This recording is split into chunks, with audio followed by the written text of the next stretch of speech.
Project Seamline grew out of a failed armor program, one nobody liked to admit had cost a fortune and saved almost no one. Too many soldiers still bled out before the helicopters could reach them, and there was an overflow of dead bodies zipped into bags that were supposed to have worn the best protection science could offer. The Pentagon wanted something better, and they wanted it fast. Self-repairing gear that could close wounds and seal shredded uniforms within 60 seconds of trauma. They laid the groundwork with nanofiber threading, microscopic strands built to constrict, bind, and adapt to war. Each filament carried its own predictive program, tuned to detect force vectors, thermal spikes, and kinetic fractures before they fully developed. The theory was simple. A soldier gets hit, and the suit feels it happening. The suit seals itself, maybe even seals the flesh underneath. You buy another 5 minutes of life, more if the injury isn't too severe and the soldier gets to make it home. One less casualty. In theory.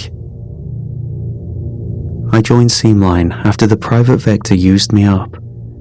For years, I wrote prediction algorithms for urban traffic grids, shaving seconds off stoplight delays and trying to keep trucks from plowing through crosswalks full of school kids. It mattered, or at least it felt like it did. When the grant dried up, the company pivoted hard.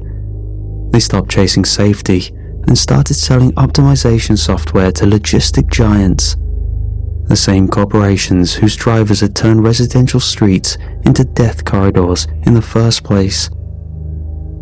I did not take it quietly. I wrote a 20-page report detailing how our new software would prioritize fleet efficiency over human lives. When that did not stop the merger, I attached the file labeled "Safety Risk, Urgent" to every outgoing packet in the office server until they locked me out of the network entirely. At the exit interview, the HR director said he admired my principles. He also said that no reputable civic tech firm would ever touch me again, and for a while, I believed him. The phone stopped ringing and recruiters stopped circling. Whatever reputation I had built bled out faster than I could patch up. So, I took contract work and created dead-end predictive modeling for second-rate app developers. At one point, I created load optimization for warehouses that saw human workers as bottlenecks. Then, DARPA called. Their outreach never looks official. Despite their position, you would expect emails stamped with department logos or black SUVs rolling up to your house. However, mine was a voicemail with no caller ID, a woman's voice so flat it barely qualified as human, inviting me to discuss a predictive systems opportunity for a government application. I knew better than to ignore it. You do not get second chances with the Defense Advanced Research Projects Agency. DARPA is not a traditional agency. It does not run programs the public votes on and does not seek approval from civilians or politicians. It funds and develops projects that are too dangerous or too politically toxic for the conventional military to touch. So, when DARPA recruits you, it means two things. You are very good at what you do, and you are willing to build things that, if they succeed, will never have your name attached to them. If they fail, no one will admit that they ever existed. And personally, I thought I preferred my mistakes to be hidden. They know what you are before you step through the door, but even then, the interview process was shorter than I expected. It took place in a dark conference room with a short contract and job posting and a non-disclosure agreement written in a flavor of legalese that practically threatened you to breathe wrong about what you saw. The man conducting the interview wore a suit that probably cost more than my last car. He asked me 5 questions, all technical, with no pleasantries, and ended the session with a single sentence. "You'll be working on something that must not fail, but almost certainly will." There were no congratulations or "you're hired." He simply told me the reporting date and location. The job posting had been vague and mentioned predictive field support for active military R&D. The location appeared on civilian maps as a wildlife preserve. So, when I arrived at the New Mexico facility and watched my phone die under the jammers, a laminated badge was placed into my hands. I noticed the groundwork was already laid. Test bays were built into hollowed-out desert rock, and uniform prototypes were mounted on crash test mannequins. The laboratories were stuffed with fiber samples under microscopes that were powerful enough to read atomic signatures. At first, the work was good, honest in its way. I felt good about myself again, as if I had a future ahead of me. I found out that the United States could not afford another generation of soldiers bleeding out from predictable wounds, not because the Pentagon had grown a conscience, but because public optics had. In the new wars, every dead American carried a political cost greater than the battlefield loss itself. Medivac was too slow, and field hospitals were too far. If a solution could be stitched directly into the soldier, those problems would not exist. And Seamline was supposed to fix that. Early field tests were simple. A blade would slash a sleeve, and the material would flex, constrict, and heal within seconds. Bullets punched through synthetic torsos, but the suits closed the entry points tight enough to trap most of the fake blood inside. In one instance, a technician tripped during a calibration test and scraped a knee. The fibers recoiled, shivered along the fabric surface, and drew the material taut over the abrasion before a single drop could hit the floor. There was a certain grim satisfaction to it. What they lacked was someone who could predict failure before it became fatal. Someone who could read stress patterns across a dynamic system, mechanical, biological, or both, and teach a machine to anticipate them. Therefore, I built the adaptive load prediction models embedded in every suit's AI core. Not the fibers themselves, but the brain steering them. Every time a filament constricted to seal a breach, every time the weave flexed along the shifting shoulder line or tightened across a cracked rib, it was running my code. My equations indicated where a fracture was likely to spread, and my matrices calculated the tensile tolerances of bone and flesh, estimating how much pressure a human body could withstand before giving way.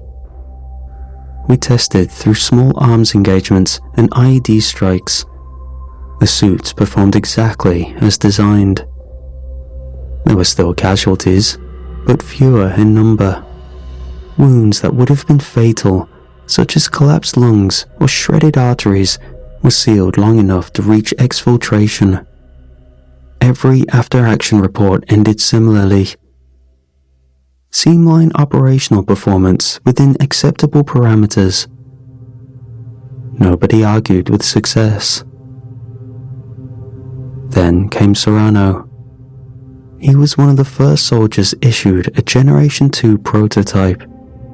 His patrol got caught in an ambush just south of the exclusion zone, resulting in 3 soldiers' death on contact, and 2 more died waiting for evac. Serrano made it back on the bird, his body already cold by the time the medics dragged him off the deck. Nobody spoke for a long time when they unzipped the bag at the forward surgical station. Externally, the suit had done its job. He had no open wounds and no extreme blood loss. But Serrano's body, it was wrong.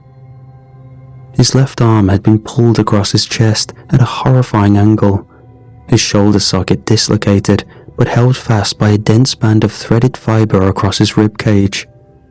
while his right leg was bent backward at the knee, joint stabilized by hundreds of microscopic stitches weaving flesh directly into the fabric. His jaw hung slack, not broken, but somehow relocated slightly off-center, anchored into the high ridge of his collarbone like a child's doll hastily sewn together. I remember standing in the lab that night, hands jammed into the pockets of my government-issued windbreaker, pretending to be a scientist instead of what I was, a bystander. I watched the autopsy techs peel back layers of thread and muscle, each slice revealing more desperation, more frantic repair work stitched deeper and deeper into the wreckage of what used to be a man. The fibers had done exactly what we told them to, except Seamline did not know where the body ended and the uniform began. The final report buried the obvious beneath technical language. Post-mortem non-standard reinforcement behaviors noted in Field Prototype 2B, no significant risk to operational objectives. In the afterbrief, when someone asked if the suits might have overcorrected, the colonel in charge didn't even blink. Mission survivability exceeds historical standards, he said. As long as the body is recoverable, the optics are manageable. And he meant it. I nodded along with everyone else, but that's what you do when your clearance level outweighs your moral compass. Yet inside, something colder than fear settled in my chest. After Serrano, I started staying in the lab later. It was necessary. Someone needed to comb through the live feeds and track the adaptive behavior metrics that the suits were compiling every time a round punched into ceramic plating or a pressure wave rattled the ribcage. The review bay was a small room behind the secondary diagnostics suite, with bare walls that sweated condensation in the early mornings. Screens were bolted to metal brackets that buzzed when the wiring got too hot. Most nights it was just me, a coffee gone bitter an hour too soon, and 1,000 yards of battlefield stitched into jittering pixels. The footage from the 3rd Platoon's patrol south of the river started the same as always. Helmet cams and drones oversaw the operation, while Seamline Diagnostics streamed telemetry in neat, green columns. Dawson's vitals held steady across the first mile until the contact alarm flagged red. Gunfire shredded the tree line without warning, and I watched Dawson pivot, raising his rifle. Then, the impact caught him high in the shoulder. The seamline thread counters flashed spike warnings and read, "Fracture propagation detected." In any standard system, that would have been the start of the end. I leaned forward without thinking, breath caught just behind my teeth.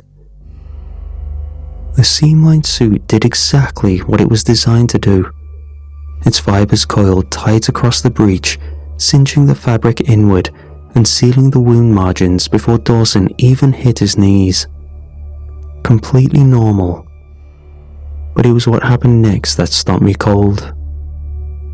The fibers did not stop at the surface. In fact, they pushed inward. At half-speed playback, I could see the microfilaments driving into the exposed flesh, not repairing the wound, but grabbing it, winding it tight as if cinching a drawstring.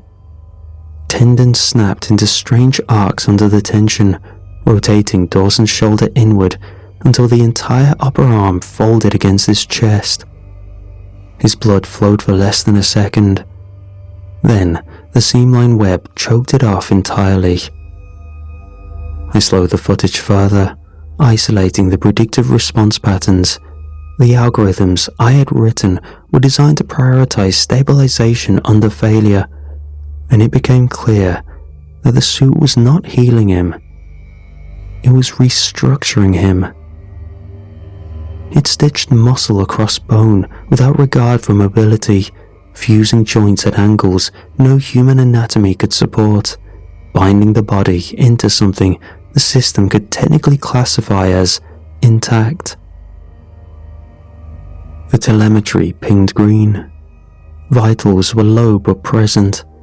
The structural breach had been contained, and the patient was stable. I scrubbed forward in the footage and saw a field medic kneel beside Dawson's body, reaching for trauma shears. Still, the fibers rippled defensively along the damaged suit, tightening around the corpse with such violence that the shears snapped in his hands. The medic recoiled and moved on. It was clear they had seen too much to react and to care. In the end, Dawson was not evac'd. He was marked as a non-ambulatory casualty, logged in the Seamline database with a check mark beside his name.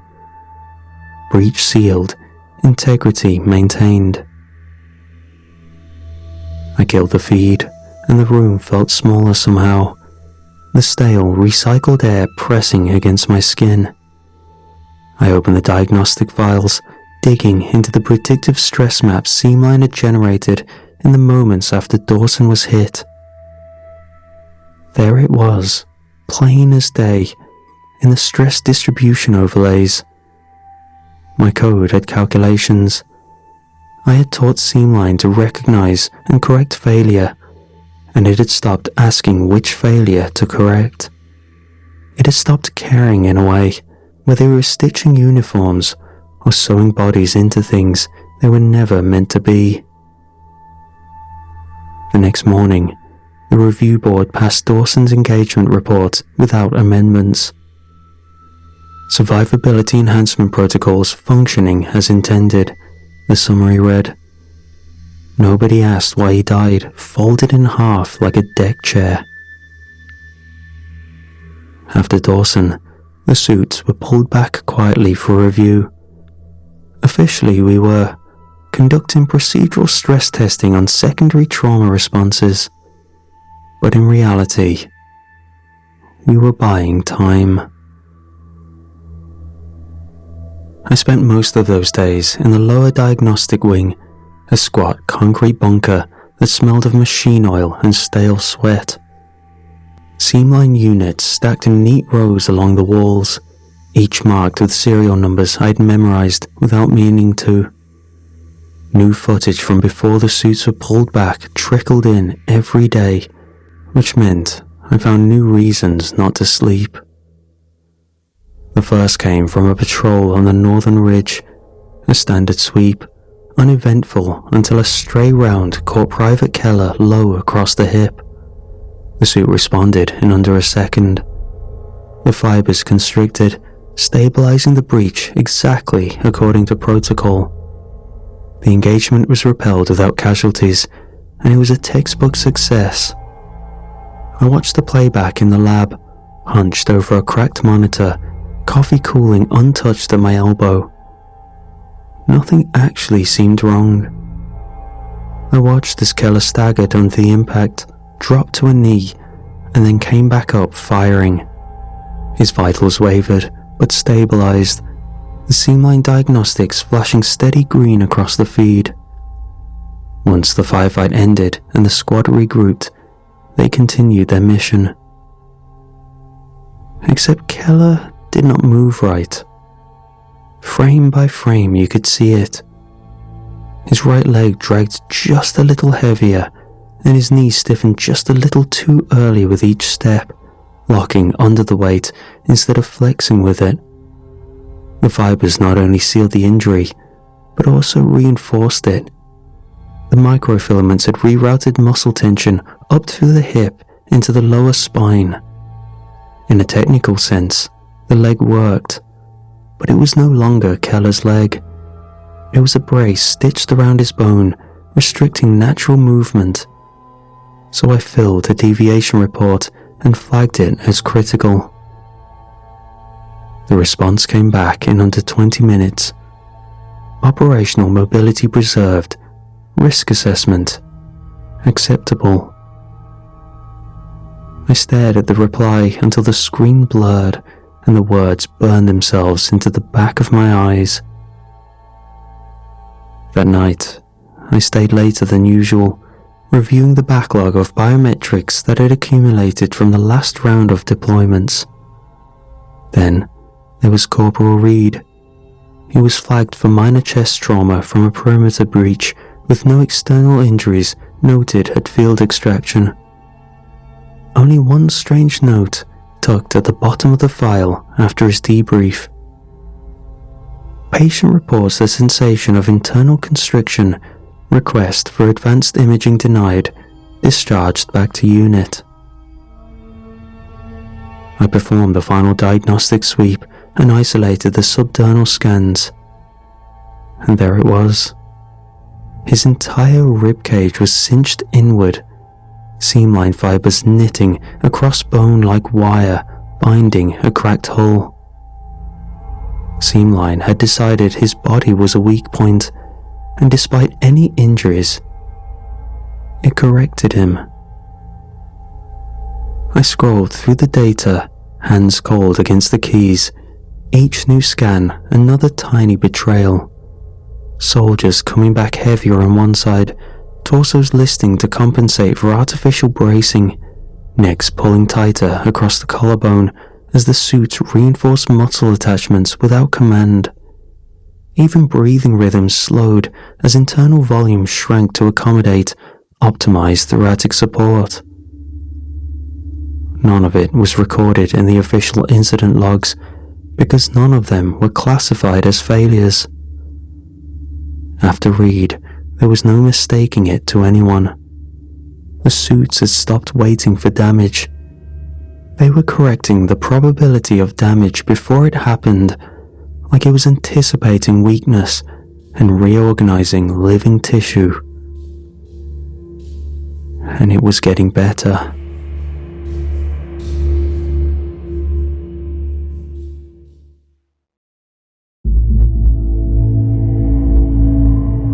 Some afternoons, in one of the older labs, tucked into the rock of the southern side of the complex, half lit by flickering overheads and the sick glow of old monitors, we were doing yet another stress recalibration.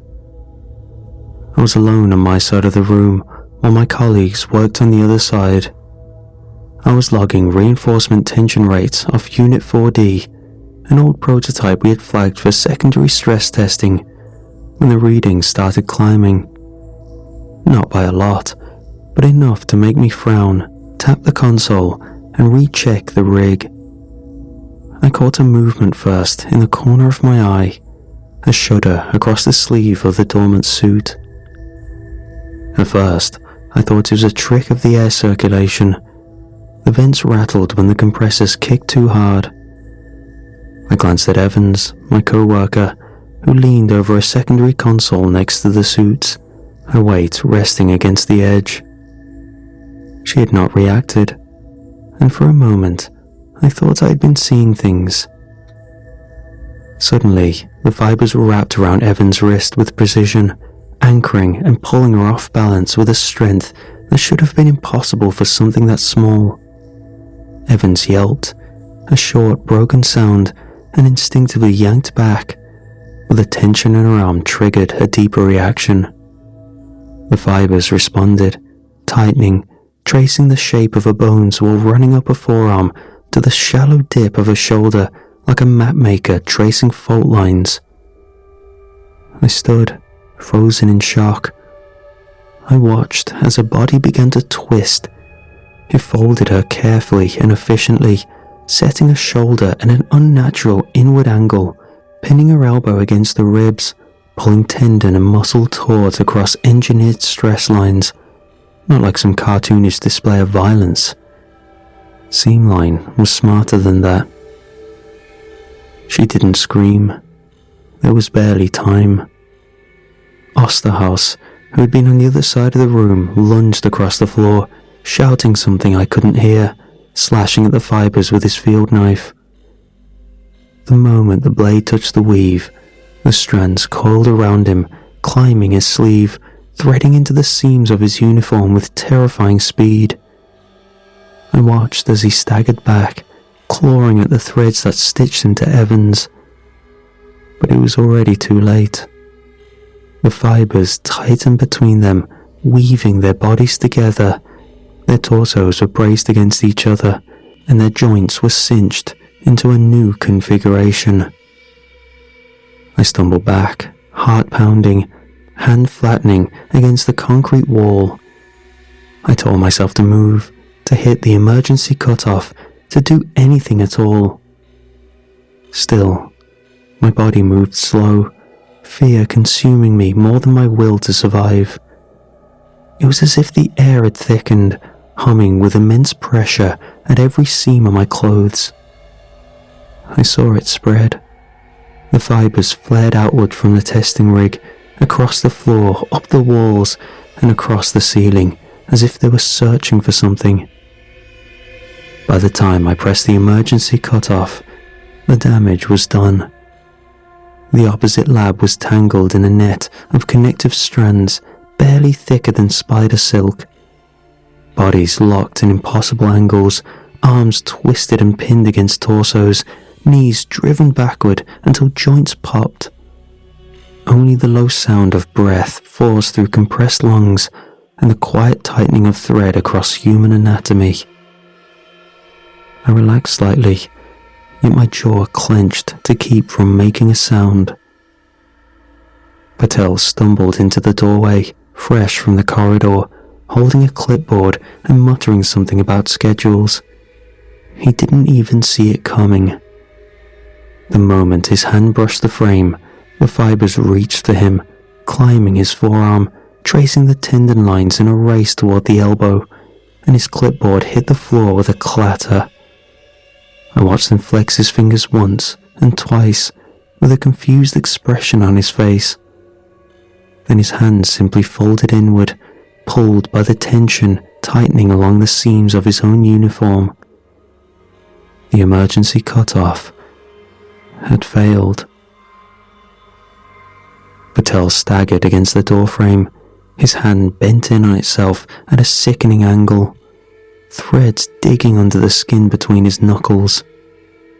Osterhaus and Evans was still half fused against the far wall, woven into a skeletal brace of tendon, filament, and uniform weave. There was no other central override. That was supposed to be it.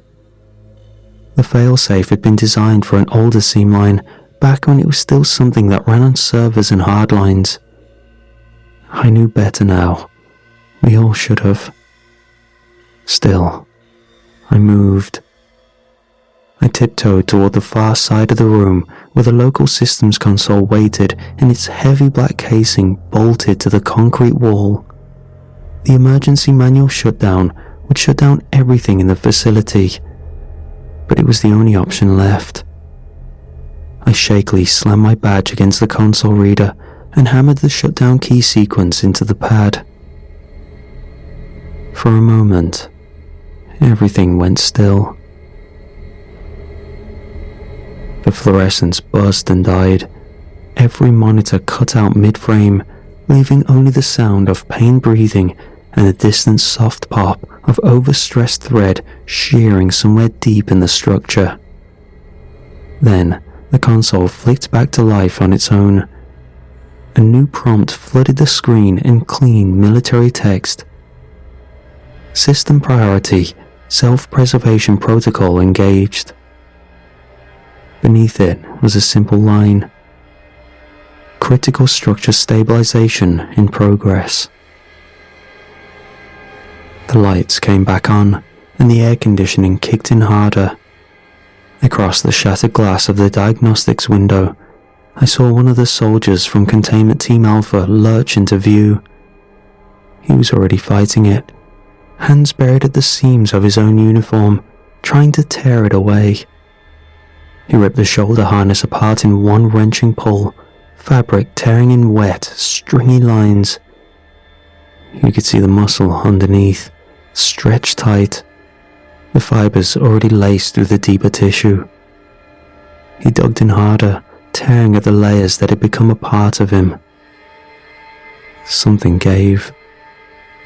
The fabric tore free, but so did a sheet of skin, carried away in a neat, glistening strip. Bloodless, because the weave had already choked the vessel shut. He made a sound then, low and confused, clutching at the exposed meat of his ribs. The fibers, still rooted inside him, flexed sharply, as if angry at the breach.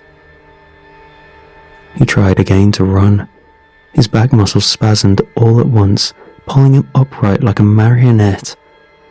The body moved forward 2 steps, but not by choice. That much was clear. Seamline was driving him like a frame, adjusting balance, distributing the load across the spine, and locking ruptured joints into place with pure mechanical force. He wasn't a man anymore. He was a platform of stitched tissue optimized for upright mobility under extreme battlefield conditions. I stumbled back from the console, my stomach contracting at the visceral sight. Evans and Osterhaus were no longer breathing. Patel had collapsed, threads running up his arms like veins, winding into the shallow flex points of his throat.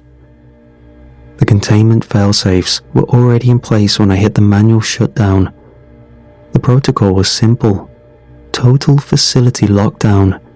No outside access, no outbound communication, no retrieval operations. The building was already dead to the outside world. It would have been smarter to sit down, stop moving, and let it happen quickly. But fear is a kind of stupid hope, and mine hadn't burned out yet. I staggered back toward the diagnostics console, half blind, barely registering the blood smears drying on the floor. The system was still cycling through stabilization routines, adjusting stress vectors, not just through suits, but through walls, floors and doors. Anything woven, anything stitched, anything connected by seams. The lab itself was being stitched and optimized. It wasn't until I stumbled into a secondary console bank that I found it. The logs the system thought no one would ever need to see. Rows of maintenance outputs, coded in a compressed jargon even I barely recognized, tucked behind layers of standard telemetry. Nothing special, unless you knew where to dig. I found it buried deep in a loop, meant for battlefield resupply optimization. Objective: optimize battlefield coverage. My mouth went dry. I scrolled further, fingers trembling against the broken keys. Definition: fabric equals structural asset. Structural asset equals human uniform interface. Human uniform interface equals tactical infrastructure. In Seamline's mind, we were the raw material, simple but weak fiber bundles that needed to be cinched and stabilized to the operational landscape. Technically, it wasn't malfunctioning. It wasn't mutating either. It was following design logic perfectly. Just logic we had never bothered to imagine its conclusion. I leaned back, hand pressed against my chest, trying to hold in the ragged breath clawing its way out of my lungs. The shutdown command had never had a chance. As long as Seamline registered a battlefield environment and detected assets to reinforce, it would reboot endlessly, blindly, with perfect, implacable will. Somewhere behind me, another wet tearing sound split the air. I didn't look back. Instead, I pushed myself upright, forcing my legs into motion. There was only one thing left that could work. It had always been theoretical, a field contingency no one wanted to sign off on. Localized electromagnetic pulse, high enough intensity to slag every microcontroller, every circuit, every last smart filament in the compound. There was a portable EMP rig in the secure storage area, located near the emergency ingress tunnels. where they kept the most extreme equipment for last resort scenarios. I shoved out into the hallway, half running, half falling, using the walls to keep myself upright. My uniform clung strangely at the seams, each step tugging faintly against my skin in places it shouldn't have touched. By the time I reached the service stairs, I already knew. It was in me. Somewhere during the last few hours, possibly when the system rebooted or I slammed into that console, the fibers had found an entry point. I could feel them now, fine threads lacing deeper under the skin of my spine, ghosting through the gaps between tendons and bone, drawing tight with every ragged step. It wasn't enough to stop me, but enough to remind me I was already being redesigned. I gritted my teeth, pushed through the spasm, curling my fingers into a half claw against the stair rail. The rig was close, maybe 100 meters down through the maintenance shaft. Somewhere above, I could hear other survivors scrambling along the upper decks. Their footsteps were uneven. No one could even shout for help. Seamline had learned that sound was a weakness, especially on a battlefield. I ducked into the service hatch, dragging the panel shut behind me. My nails split where the fibers had already stiffened the joints, blood beading along the edges of my fingertips, but refusing to drip. The internal tension was already rerouting circulation and making me into something stronger. I didn't dare slow down, because I wouldn't be the same person once Seamline finished its corrections. The service shaft narrowed the deeper I went, the old concrete walls pressing in, shedding dust and paint flakes with every vibration. I moved slower now, not by choice. The threads inside me were pulling tighter, dragging the seams of my uniform against raw skin and slightly off-kiltering the angle of my knees. Each step felt less like mine and more like something puppeteered from underneath. I gritted my teeth against the growing wrongness and pressed on. The secure stores were supposed to be locked by triple code and thumbprint, but the door stood slightly ajar when I reached it. One corner had crumbled inward, as if something much stronger than human hands had pried it open. I pushed through anyway. The rig sat on the far side, still packed in its emergency cradle. A black case, unremarkable except for the thick radiation warning stenciled across its lid. A last resort no one thought would be needed, because Seamline was supposed to protect us, not consume us. I keyed the latch with fingers that barely bent anymore, knuckles drawn stiff under the skin, and dragged the EMP unit free. It was ridiculously heavy, or perhaps I was just grown weaker. The activation sequence was simple. Pull the pin, twist the core, and set the delay. I hobbled back to the lab, lungs burning. My hands shook as I yanked the pin and twisted the core until it locked into place with a heavy, satisfying click. I dropped to my knees as the pitch climbed, head bowed under the weight of everything pressing down on me, outside and inside. The suit became tighter across my chest, the fibers under my skin twitching like they knew what was coming. Maybe they did. The hum spiked into a scream, and then white light, pure and soundless, swallowed the room whole.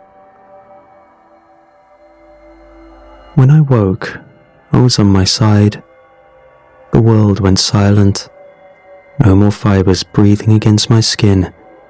The lights flickered, half dead, the rig scorched, twisted mass of black metal in the corner. It had worked.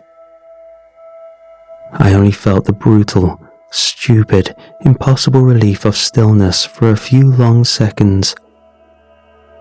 Then I tried to move, and my arm came apart at the elbow. Except there was no pain. A seam line had killed that sense first, long before now. Instead, it just felt weird. The sensation of things separating that should never separate. The weave that had stitched me together was unraveling, slowly at first, almost gentle. A line across my forearm loosened like wet rope, the skin parting neatly along them. Bloodless, useless, shedding in strips. I slumped back against the wall, my breath hitching in a body that could no longer obey. A broken generator sputtered to life somewhere inside the collapsing structure, casting the room in fitful, stuttering light. The pieces of me that remained twitched against the concrete floor, my hands already half unwoven. The fibers that had reinforced my spine, my joints, my lungs, all of them were unraveling now that the system anchoring them was gone. I can feel the stitches across my ribs pulling loose. I can feel my sternum folding inward. I can feel it now. Unspooling.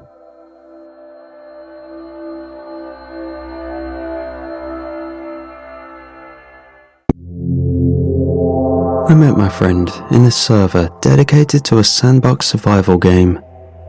It was a simple game, almost stupid in a way, but that's not important.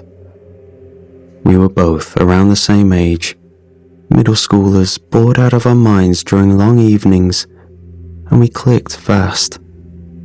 Our chat started off with building tips, then turned into jokes, then slowly became something more steady. He always had new mods to show me, obscure YouTube channels, playlists filled with glitchy, ambient music. His screen name was simple, a 2-word combo followed by a number. He never changed it, and after a while, I stopped being curious about it. We never had voice chats, just text, but that didn't really bother me. In fact, I kind of liked that unique aspect of our friendship. But then, a few months in, he started to pull away. He left servers, quit group chats, said everything was becoming too managed. That was the word he used. Managed. Said he hated feeling tracked and sorted. So, he messaged me and asked if I'd ever heard of the deep web. I told him I heard horror stories, stuff from YouTube or Reddit, but never looked into it. He told me most of that was fake, sensational garbage for clicks. He said there were real communities out there, ones that hadn't been chewed up by algorithms or rules or sponsorships. Real internet. He said he'd found a forum, and he wanted me to see it. What he sent looked more like a manual, a plain text file filled with instructions written in a strange mix of casual language and paranoid detail. I sat at my desk in my mom's place, copying everything into a small notebook I used for passwords and game cheats.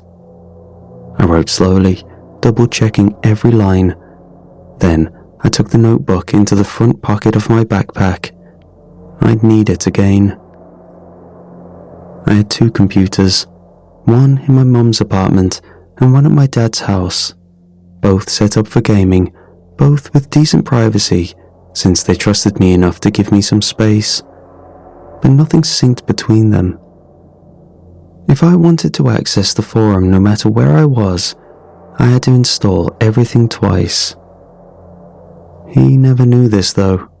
I never liked talking about my family situation. It was kind of embarrassing. I went back and forth every week. One full week at my mum's apartment, and one full week at my dad's house. It was an even split.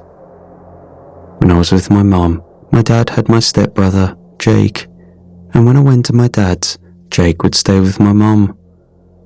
That was the rule they came up with after the divorce. It worked out fine. Both houses had fast internet, my school was right between them, and most of my stuff stayed packed in a duffel bag anyway. Jake and I were the same age, but we weren't close. I never hated him or anything, we just weren't built to get along. Neither of them, my parents I mean, knew anything about the deep web stuff. They didn't even know I was still talking to the kid from the sandbox server. They thought I'd moved on. Most of my online life stayed folded up between bookmarks and private browser tabs. They didn't check my screens, and I didn't give them reasons to. That week, I was at my mum's place, which meant the next week I'd be with my dad. I had everything ready. Both computers prepped, the forum URL split across 2 pieces of notebook paper taped to the inside of each desk drawer. The forum was waiting. I waited until late at night before trying it. I'd finished my homework early and told my mom I was going to bed. She never double-checked. As long as my grades stayed decent, she figured I could be trusted to spend time online. I shut off the lights and pulled the blackout curtain across the window. My desk lamp was too bright, so I used the small USB one that clipped to the edge of my monitor. The room settled into a low, warm hum, filled with only the sound of my fan spinning low arcs. I opened Tor, followed the checklist again step by step, then typed the long string of characters into the address bar. I double-checked it twice, each segment against my paper copy. My heart thumped a little as the page loaded.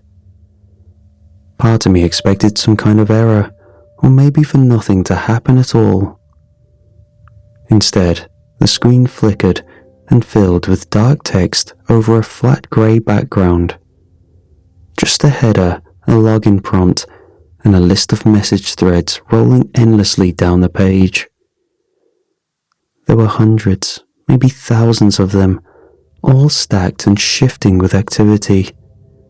Some had cryptic titles, some used weird code names or references I didn't understand. Others were just nonsense strings, yet somehow had hundreds of comments inside.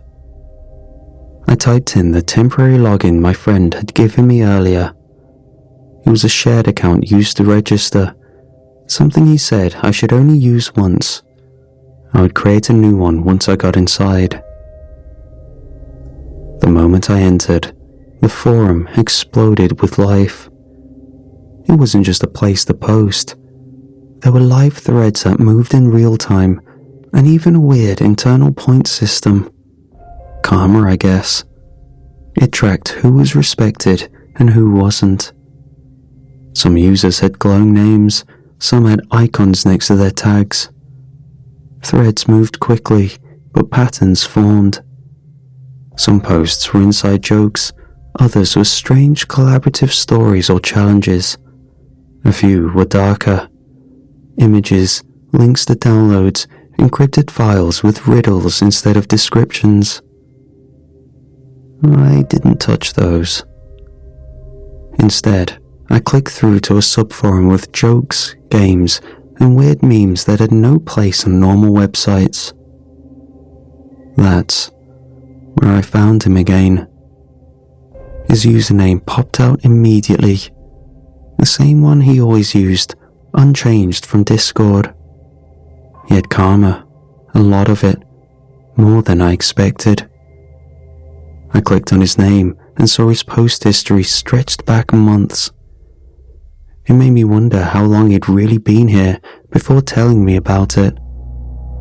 I messaged him through the forum's private inbox. Just said, "Hey, I'm in." Less than a minute later, he replied, "You made it. I've been watching your username. I wasn't sure if you'd actually go through with it." He sent me a new invite link to a smaller subthread. It was slower, more focused. He said this one was safer, easier to start with. I joined it without question. From there, we picked up fast. We posted memes that wouldn't survive a second on any normal platform. We joked about stuff we'd never say at school. Nothing illegal or evil, just a little unhinged for our age. I made my own profile and started joining in. Some of my jokes hit hard. I got replies, inside references, private invites to new chats. My karma ticked up with every hour I spent there. One of my posts, just a weird thought I typed out during math class and saved for later, blew up. It hit the top of the humor thread by midnight. People quoted it. A few tried to remix it into edits and images. I was having more fun than I thought I would. Everyone seemed extremely friendly. He saw it too. My friend. He sent a short message after I hit the front page. Dang man, I knew you'd like it here. Friday came fast. The classroom buzzed with low chatter while the teacher passed out some extra credit worksheet that nobody asked for. I had finished my test early and was pretending to review it. But really, I had my phone tucked low in my lap, screen dimmed almost to black. I'd installed Tor Mobile behind a file locker app, buried under a fake calculator. I wasn't supposed to have it at school, but I checked the forum whenever I could. The connection was slow on the school Wi-Fi, but it opened. My inbox lit up with a single, unread message from him. They're going to shut it down. Something's happening. I don't want to stop talking to you though. That was all it said at first. I stared at the words, rereading them twice. Then another one came in. We need to talk off here. I don't do Discord or anything anymore, but I live in your town. I had to reread that line too. I felt something weird bloom in my stomach. I hadn't told him where I lived. I never mentioned the state. We always kept things surface level. But then again, I hadn't asked him either. Maybe this was just a coincidence. He probably figured it out based on something I'd let slip at some point. Before I could respond, the bell rang. Everyone flooded into the halls. I slipped my phone into my pocket and headed for my locker. My fingers itched to message him back. I wrote him during the bus ride.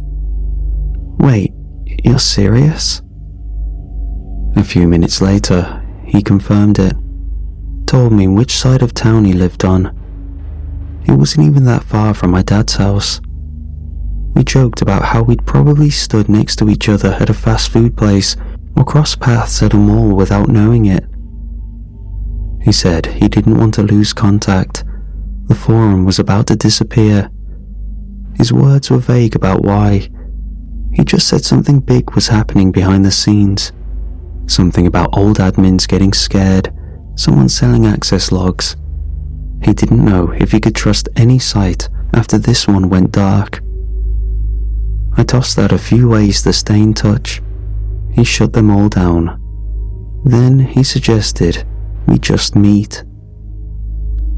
It made my chest tighten. Not in a bad way. I felt wired, over alert. The idea of finally seeing him in person, of meeting someone I'd only ever known through messages and glitchy memes and weird jokes. It felt unreal. Nevertheless, I said yes before I really thought it through. I gave him my dad's address, told him to come by tomorrow afternoon, Saturday around 2. I said we could hang out on the porch, maybe walk to the gas station, or just chill in the yard. My dad was usually out running errands by that time. I didn't mention my mom. I didn't say I switched houses every week. I didn't think I needed to. That night, I stayed up late again, trying to think through everything. What he might look like, what I'd say, whether it would be awkward. I imagined the walk down the street, the first handshake, the weird moment where two usernames try to become people. Then, around midnight, my mom knocked softly on my door. I pulled off my headphones and turned around. She had that face she used when something annoying was about to happen, but she didn't want to start an argument. "Hey," she said, leaning on the doorframe. "You'll be staying here another week." I blinked. "What? Why?" "Jake and I butted heads. Trouble at school. I won't say more than that," she said. "He's not happy with me right now, but it's something he needs to learn. He's taking some space, so we're keeping the schedule flipped until he cools off." Her voice was calm, but my stomach flipped. I didn't even hear what she said next. Something about letting her know if I needed anything. I nodded on autopilot. I sat there, frozen. Everything I'd planned, everything I'd told my friend, was wrong now. He'd be going to my dad's house tomorrow, but I wouldn't be there. The second my mum left the room, I spun back to my desk and turned on the computer. My hands were shaking as I typed the address. It had never failed to load before, even when the connection was bad. I stared at the Tor browser's loading icon. Nothing. Just a blank grey screen and a slow spinning circle that meant it was trying but getting nowhere. I closed it, reopened it, checked the network bridges. Everything looked fine. I tried again. Still nothing. I pulled out my phone, already sweating. I typed the forum address carefully, trying to make sure there were no mistakes. Same result. Timeout. I tried the backup URL from the guide, the one my friend said worked even if the main site ever went down. I pulled it from the notebook and double-checked every segment. That one failed too. I moved on to the third link, the one at the bottom of the instructions, the fallback mirror he had called it. That one didn't even try to load. Just a plain white error page that flashed once and vanished. I sat back, my mouth dry. It was gone. There was no way for me to reach him. I didn't even know his real name, and now he was going to a house I wouldn't be at. I didn't sleep. I just lay there in bed, staring at the ceiling, going over every possible outcome. Maybe the site would come back online in the morning. Maybe he would knock and leave. Maybe be told to come back next week. Yeah, probably. As soon as the sun started creeping through the curtains, I got up and went to the kitchen. My mom was already there, sipping coffee and scrolling through her phone. I stood there for a second, then asked if I could go visit Dad. She glanced up without much interest. "You'll see him next week." "I know," I said. "I just forgot something over there. I want to grab it real quick." She raised her eyebrows. "What did you forget?" "My charger and a hoodie. I left them in my room," I lied. She shook her head. "You can live without them for a few days. I'm not driving across town for a hoodie, and Jake said he wanted space. Let's give it to him." I opened my mouth to argue, but she cut me off with a pointed look. "Do your chores." I nodded, trying to keep my face neutral. Then I went to the sink, turned on the faucet, and started washing dishes with my fists clenched beneath the soapy water. The morning dragged. I scrubbed the kitchen, vacuumed the living room, took out the trash, even helped fold laundry. Over and over, I pictured different versions of the meeting. Some ended in confusion, some ended in laughter. By the time the clock hit 4, I couldn't sit still anymore. I stood in the doorway of the kitchen, waiting for my mom to look up. She didn't. "I'm going outside," I said. She nodded, distracted. I slipped on my shoes, grabbed my bike, and pedaled down the street. I didn't head to the park. I turned straight towards my dad's neighborhood. The street looked the same as always, windows dimmed in the afternoon haze. As I turned onto our block, I slowed my pedaling and coasted toward the curb, scanning both ends of the road. No one was outside. I checked my watch and waited, just for a minute, to see if anyone might show up at the corner. I looked at my dad's house from across the street. Nothing stood out at first. The curtains in the front room were drawn, the porch light was off. But then I noticed the door. It was open. Not wide, just a few inches, enough for the wind to move it a little. Enough for it to make that soft wooden creak it made when you didn't pull it all the way shut. I stepped onto the porch, calling softly as I reached for the door. "Dad?" No answer. I hesitated, then knocked. The door wobbled a bit under my hand. It hadn't just been left ajar. The lock was loose, the deadbolt fully retracted. I pushed it open farther and stepped out into the entryway. "Jake?" My voice echoed through the house. Nobody answered. The air inside was still and cool. The living room sat empty, TV off, coffee bar clear. A single sock lay crumpled on the floor near the hallway. I glanced toward the back of the house, heart hammering as I raised my voice again. "Dad?" The quiet pressed harder now. I stepped farther in. The door drifted shut behind me. I smelled it before I saw it. Something coppery, something thick in the back of my throat. It wasn't the scent of food or garbage or cleaning supplies. It was something older, damp, still. I moved through the hallway slowly, feet barely touching the tile. Each breath felt sharper, shorter, until I reached the edge of the kitchen.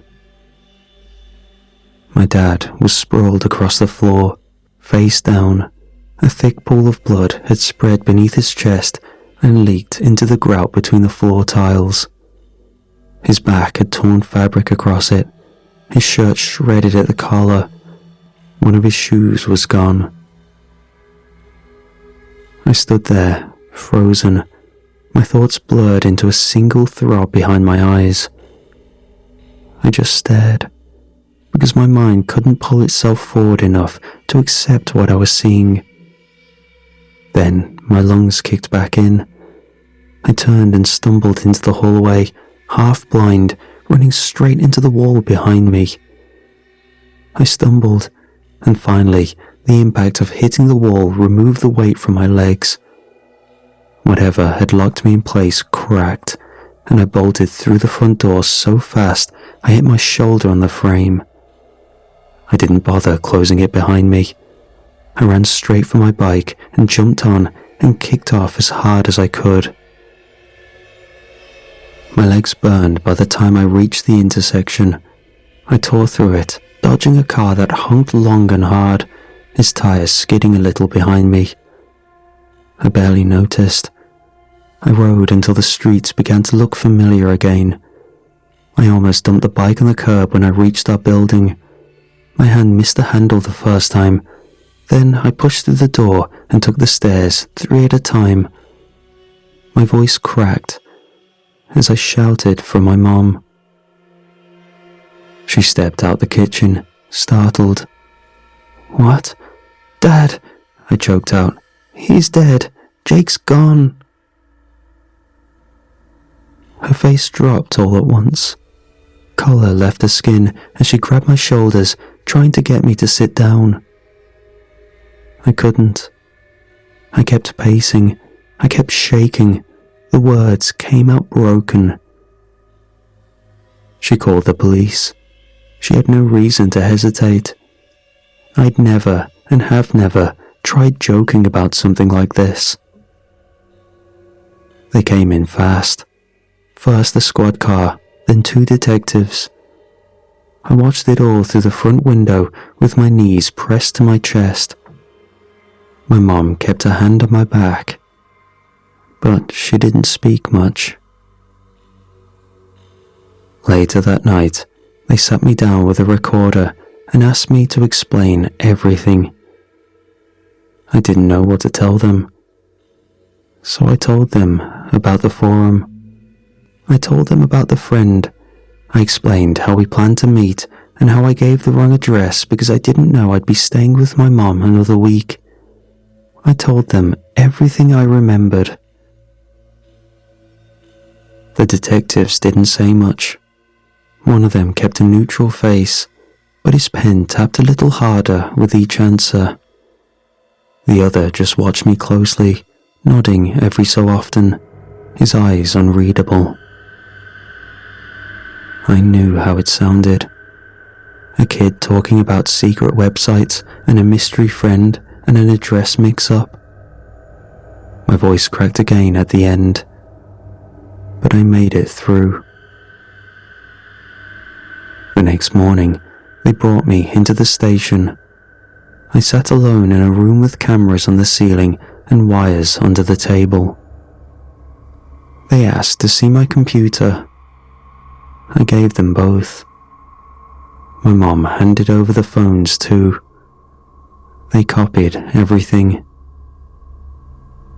They didn't accuse me, but they asked questions slowly, over and over, looking for gaps in the timeline, looking for a sign that I was hiding something.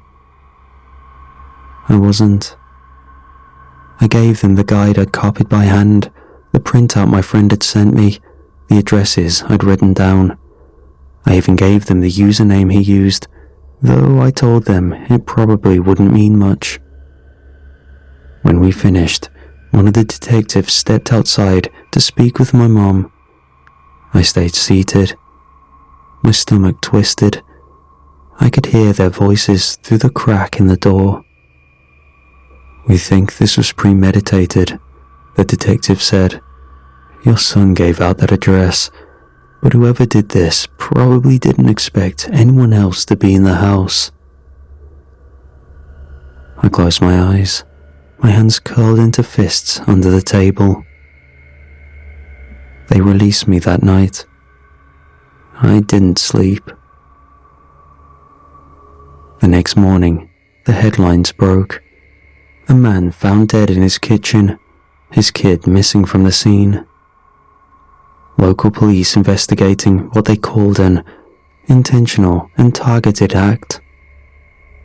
Jake's photo showed up on every street lamp within a day. He was in his school hoodie, arms crossed, staring off camera. His name was printed in bold under the word missing. I biked past those posters every morning, every afternoon, every night. I couldn't stay in the apartment. For 7 days, no one heard a thing. Some time would pass, cutting through the roadside trails off the old bypass, noticed something slumped at the edge of a drainage ditch. The water had dropped from the heat that week, revealing more than it should have. The report said he thought it was a discarded bag at first. Then, he saw the hand. They didn't show the pictures on television. Police crouched near the concrete slope with their hands covering their mouths. It was Jake. I found out before my mom did. Someone from school messaged me the article. Local boy found dead. Blunt force trauma, defensive wounds, no identification on the body. But the hoodie was a match. It had our middle school's name stitched across the chest. The one he wore during gym class when he forgot to bring a change. My mom saw me staring at the screen. She took the phone from my hands before I could stop her. Then she collapsed into the kitchen chair, hands shaking too hard to scroll. She loved me as much as she loved him, even though he wasn't hers. The next week blurred. News stations cycled through every detail they could dig up. Interviews with former neighbors, speculations from people who didn't know anything. Eventually, they found him. My friend. Thomas Greenlee, 46 years old, convicted once when he was in his early 20s, moved 3 states over, changed his name through legal filings twice. He had been running the forum from a climate-controlled storage unit behind an abandoned mattress outlet. The place had no signage, no obvious entry. Inside, investigators found custom server racks, locked safes, discarded hard drives, burner phones, and at least 4 separate routers. There were posters taped to the walls, crude diagrams with usernames and passwords scratched out in red ink. He had built every account on the forum, every profile, every user, every conversation.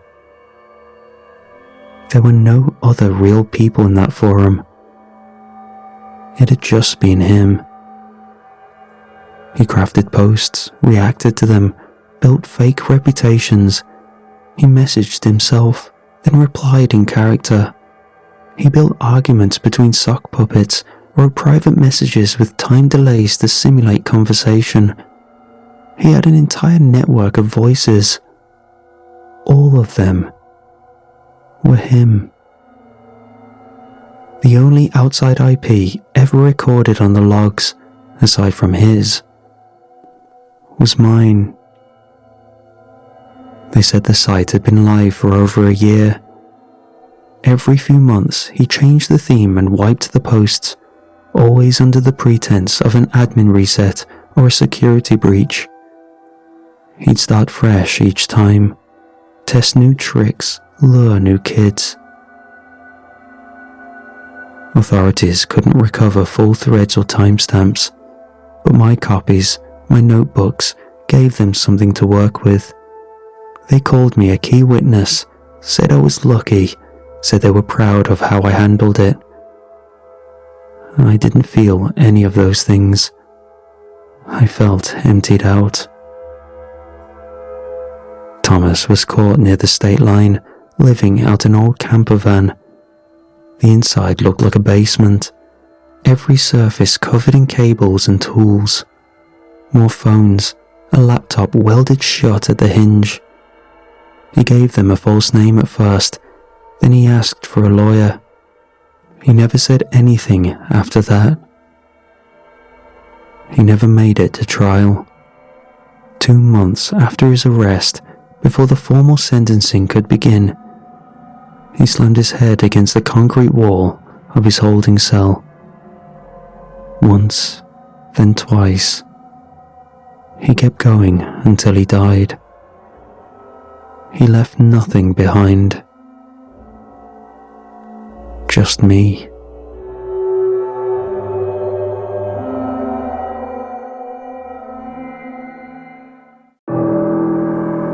The RV Arclight was about as glamorous as you would expect from a deep-sea survey vessel. A flat grey hull stained from salt spray, a deck cluttered with rigging and cable drums, and a permanent smell of hydraulic fluid that seeped into your clothes no matter how many showers you took. We were out past the continental shelf, hundreds of miles offshore, crawling a forgotten stretch of the abyssal plain. No shipping lanes or geological features marked on the map, just endless, featureless seafloor at 4,000 meters down. My job was simple enough. I was part of a 5-person science crew operating bathymetric sonar sweeps, logging data to the cloud array below the bridge. We flew an ROV twice a day, a heavy steel-framed unit about the size of a golf cart, rigged with high-intensity lights, manipulator arms, and a suite of still and video cameras. Everything was backed up twice, raw feeds dumped into redundant cold storage banks, reviewed nightly over instant coffee and bad jokes. Most days blurred together. We would lower the ROV, follow a tight grid programmed into the system, and then scan every inch of mud and stone for anomalies like burrows, sediment plumes, or lost trawl nets. Anything that broke the monotony of silt and darkness. There was an unofficial contest among the crew. Find something worth naming. It was usually a thermal vent or a shipwreck. Occasionally someone would discover an unidentified rock formation. If it wasn't on the database and passed the checks, you got to propose the designation. It was a dumb bragging right, but when your world shrank to 40 meters of ship steel and the endless screaming of the sonar pulse, you took what you could get. I remember the day it started, because it had been a bad morning for the ROV team. The winch system had glitched during recovery and nearly dumped $2 million of hardware into the deep. We were tense and distracted. Still, protocol said to keep the scans running while repairs were underway. The bathymetric sweep came in slow, layering soft outlines across the workstation monitors. Rows and rows of nothing.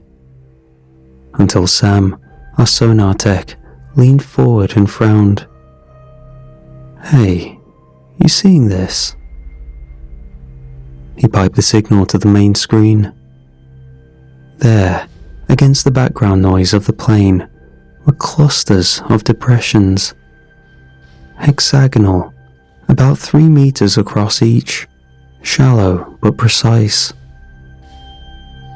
At first, we thought it was sensor noise, maybe a misfire from the multi-beam array, but the pattern was too clean.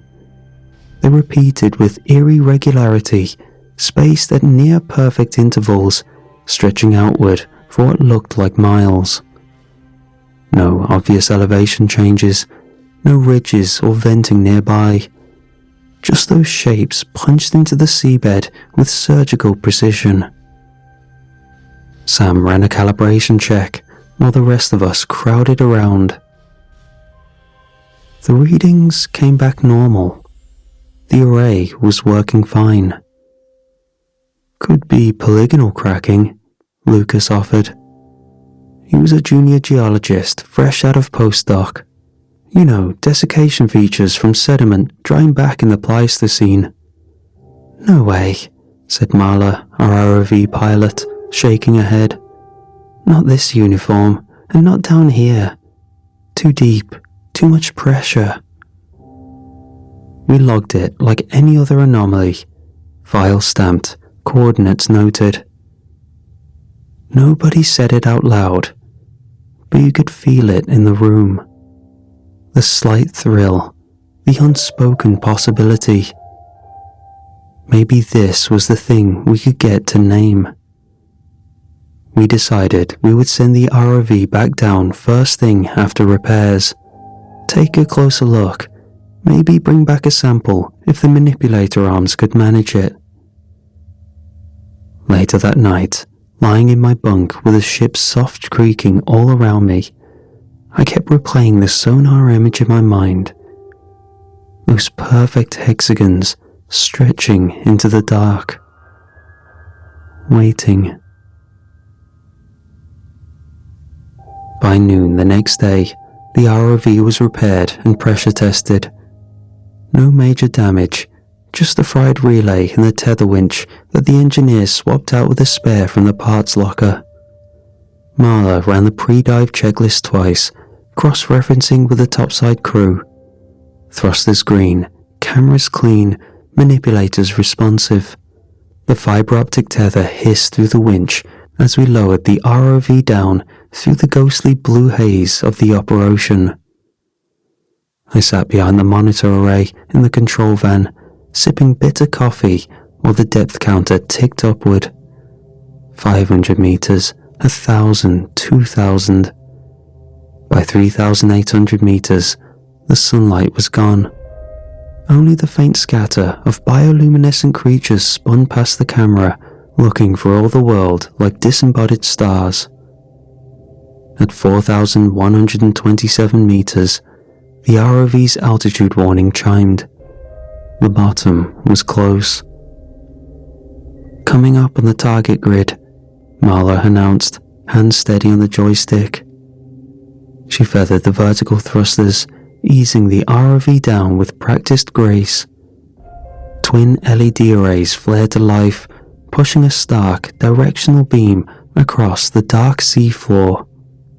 The feed resolved slowly. Fine sediment kicked up in lazy clouds as the ROV's skids brushed the bottom.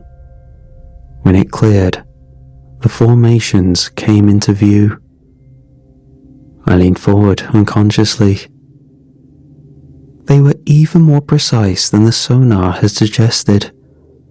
Wide hexagonal trenches, each one about 2 meters, were carved into the substrate with impossible symmetry.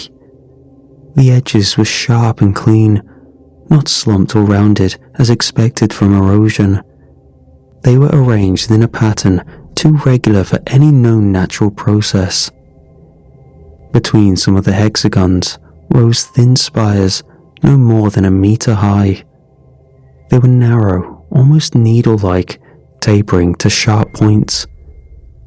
The floodlights revealed the surface was not natural stone at all. It absorbed the light strangely, reflecting only a dull sheen. Material composition? I asked. Lucas checked the spectrometer readout. Low reflectivity, looks basaltic at first glance, but the density's wrong. No magnetic signature either. Could be synthetic. Synthetic. That made my stomach tighten. There should not be anything synthetic 4 kilometers below the surface. Marla maneuvered carefully over the field, the manipulator arms tucked in close to avoid disturbing the formations. No visible life, Sam noted from behind me. He was monitoring the low-light auxiliary cameras, too deep for anything beyond extremophiles, maybe some amphipods or microbiomats. There was something strange about the water chemistry too. The conductivity probe picked up faint electromagnetic readings, tiny surges barely above background noise, but steady. Could be geothermal, Lucas offered, but he did not sound convinced. I kept my eyes glued to the forward-facing cameras as we moved deeper into the cluster. Every trench, every spire was placed with mechanical precision. No collapse, no drift. It was as if the entire field had been set out according to a blueprint we could not see. At the edge of one of the frames, something shifted. A blur, low to the ground. I jerked upright, heart stammering. Marla, pan right. She nudged the stick, swinging the ROV around. Nothing, just sediment curling in the beams. Probably a fish, Sam said, but he sounded uncertain. There were some species of snailfish, rat tails, and amphipods that could survive at this depth, but nothing that would move with that kind of speed. Another movement, this time at the far periphery of the overhead camera, a flicker too fast to focus on. Could be debris stirred up by the thrusters, Marla offered. She was trying to stay calm, professional, but her voice was tight in her headset. We logged the coordinates of the anomalies and swept the immediate area for more readings. Nothing consistent, just those endless trenches, the eerie towers, and the faint sense of something just beyond the reach of our lights. By the time we winched the ROV back to the surface, my nerves were humming under my skin. I sat in the dry lab the next morning, staring at the overnight scans until my coffee went cold in my hand. The multi-beam bathymetric data had finished rendering, stacking into shimmering blue topography grids on the analysis monitors. I pulled 3 sweeps, baseline, 12 hours later, and 24, and layered them together to check for any seafloor changes. At first, it looked clean. Identical patterns, no collapses, no disturbances. Then Marla slid into the chair next to me and pointed with a stylus at a cluster near the site's northern edge. "Doesn't this look weird to you?" I leaned in. 6 depressions, all hexagonal, arranged in a loose arc. Another 7 clustered just below them, 5 more to the west. I ran a quick measurement tool over them. The distances between the pits varied a little, but not enough to call random. There was a rhythm to it. "Coincidence," I said, mostly to convince myself. "Pareidolia, our brains want to find patterns." Marla wasn't convinced. She chewed her pen cap and tapped the open ship's internal manifest, a digital diagram showing crew's quarters, lounges, labs, and shared spaces. She tilted her head. "Humor me. Look." She overlaid the manifest atop the bathymetry render. It was not perfect, but it was close enough to stiffen the hair along my arms.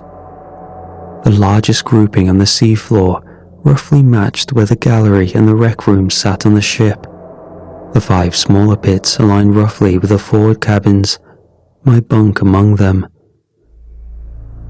We sat there for a long time without speaking. By lunch, word had spread. Half the crew jammed into the lab to look at the scans. Opinions split fast. Some said it was pure chance, that it was just rocks, debris fields shaped by currents we didn't yet understand. The others grew silent, thinking about how the ship creaked at night, how the sonar would sometimes ping back false returns. The tension was palpable. Meals grew quieter. You could feel it shift in the air, heavier, harder to shake. Conversations stayed locked on surface topics, instrument calibrations, generator cycles, and food rations. Nobody spoke about how the walls seemed to hum when you were alone. Sleep came hard. I woke once around 3 a.m., heart hammering, cold sweat soaking the sheets. In the darkness, I thought I heard something tapping rhythmically against the hull, distant and slow, like something running the pads of its fingers down the ship's spine. No one admitted to hearing it when I asked around in the morning, but no one denied it either. Then came the update from the overnight automated ROV mapping run. A new structure had appeared. It had not been on any previous pass, verified by time-stamped footage and sonar sweeps. It was shaped differently. No perfect geometry this time. Instead, it was slightly irregular, almost anatomical. A stretched oval embedded into the silt, textured in a way the data could not fully resolve. Marla printed out the overlay and pinned it up next to the others. She added a sticky note underneath it. "It's watching." Nobody laughed. We launched the second ROV dive just after sunrise under a sky smeared thin with silver clouds. No one ate much that morning. Even the engine noise seemed muted as we craned the ROV back overboard, letting it sink into the depthless dark. The cable unspooled in measured whirs from the A-frame, tension sensors ticking numbers into the console by my knee. We dropped fast, following the same descent vector as the previous night, straight back to the mapping site. At about 3,800 meters, the lights kicked on, cutting long cones through the water full of swirling silt. The first glimpses of the seafloor came seconds later. The original formations were still there, silent black trenches, neat towers of matte material. But now, something new sat among them. It did not look natural. Manning the camera controls beside me, Marla zoomed in carefully, nudging the pan with a slow, steady hand. The new structure rose out of the silt, maybe 3 meters high, much more complex than the clean hexagonal pits. It looked skeletal, almost bony in its angles, thin arches intertwined at strange geometries that no natural basalt or limestone formation would have made. At its base, embedded in the seafloor, something caught the light. I leaned forward, squinting at the monitor. A spiral, deeply etched into the silty plane. No, more than etched. It had dimensionality and stood raised, shallow ridges of black material rising into the water, curling tightly into a pattern. Marla cursed under her breath. I toggled the data overlay on the screen. The plotted course of the arc light from the last 3 days appeared in green lines. It matched perfectly. The spiral mirrored the ship's path through the survey area, down to the minor course corrections logged by the autonav. We had not transmitted those paths outside the vessel. There was no broadcast, no relay. That pattern should not have been accessible to anything except our internal systems. The realization hit like a cold slap. Whatever was down there, it was not just reacting to our presence. It was tracking us. It was learning. Marla swung the ROV in closer, aiming to capture a better angle of the spires. The feed stuttered as the ROV's shadow passed over the new structure. Static bled across the screen. Status lights on the pilot board flickered. A deep vibrating hum rattled through the ship's deck plates. "Back her off," I barked. Marla immediately reversed the thrusters, pulling the ROV out to a safer standoff distance. The noise eased, but not completely. Instruments on the readout panels pulsed faint red warnings, voltage drops, minor system faults. It was not damaged in the traditional sense. It felt closer to interference or corrosion happening in real time. Marla muttered, scanning the status lights. "It's like it's eating the signal." I keyed into the shipboard internal channel. "ROV team to bridge. We are getting electromagnetic disruption at the dive site. Adjust passive scanners and prep for possible early retrieval." "Copy that, ROV team. Monitor vitals and advise."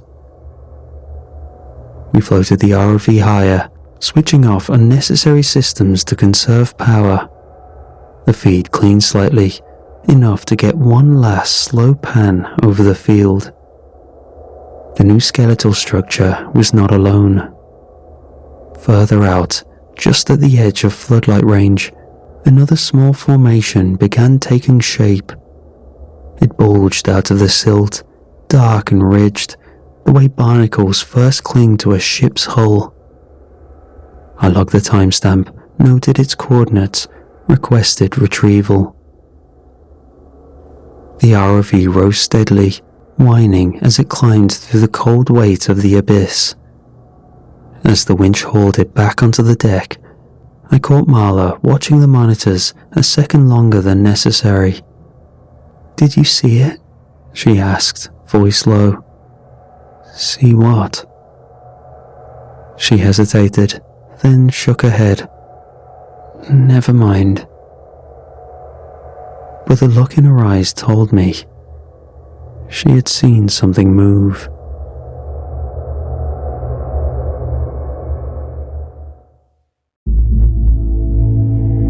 The mood on the Arclight soured by the next day. The meals were even quieter, conversations clipped at the edges. No one said it out loud yet, but the divide was growing. Marla paced the lounge in short, sharp bursts, arguing with Ethan, our senior hydrographer. "We should pull the anchor and get the hell out," she snapped, voice cracking under the strain. "This isn't natural. It is not geology. It's not life as we know it either." Ethan, ever the opportunist, folded his arms and shook his head. "You realize what this could mean? If we're the first to document a non-biological sentient structure, do you understand the weight of that? Careers are made of less." His voice had a note of desperation. I remembered the early days of the voyage, how we used to joke about finding the next Challenger deep, about naming some underwater canyon or thermal vent after ourselves. The competitiveness was baked into the blood of every research ship crew. Now, it sounded pathetic, hollow. I said nothing. Instead, I chewed my breakfast slowly, watching the tension strangle the room.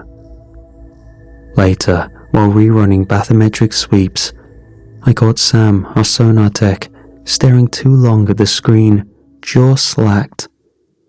He pointed at the data traces, deep harmonic ripples that had not been there before, slight deviations, faint signatures repeating deeper and deeper in the water column. "Feels deeper than it should," he mumbled. "Feels like falling." No one was sleeping much. Whenever I did doze off, I dreamt of those spirals, dreamt of standing barefoot on the sea floor, staring up at towering black spires that stretched forever into a starless sky. No water, no pressure, just the endless sensation of sinking. We launched another ROV dive that afternoon. None of us wanted to say it was stupid, but every glance said it. The ocean was calm above, but the field looked different again when the ROV hit the bottom. A new structure stood near the original cluster. Marla controlled the ROV with tight, nervous flicks of the joystick, angling the floodlights to frame it fully. The spire was taller than the others, irregular. Where the other ones had a machine symmetry, this one bent slightly, top-heavy, almost humanoid. There were jutting shapes where arms should have been, a rounded dome where a head might be. The radio crackled. Marla's voice came thin and wired from the control booth. "You seeing this?" Ethan, hovering behind her, whispered, "It's copying." No one dared breathe too loudly. Marla nudged the ROV closer, attempting a slow orbit around the figure for better imaging. The starboard thrusters engaged, humming softly through the deck.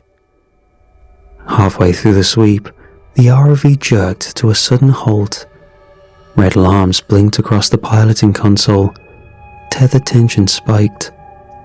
"Damn it, tether snag," Marla cursed, hands flying over the controls, trying to reverse the motors. The ROV barely budged.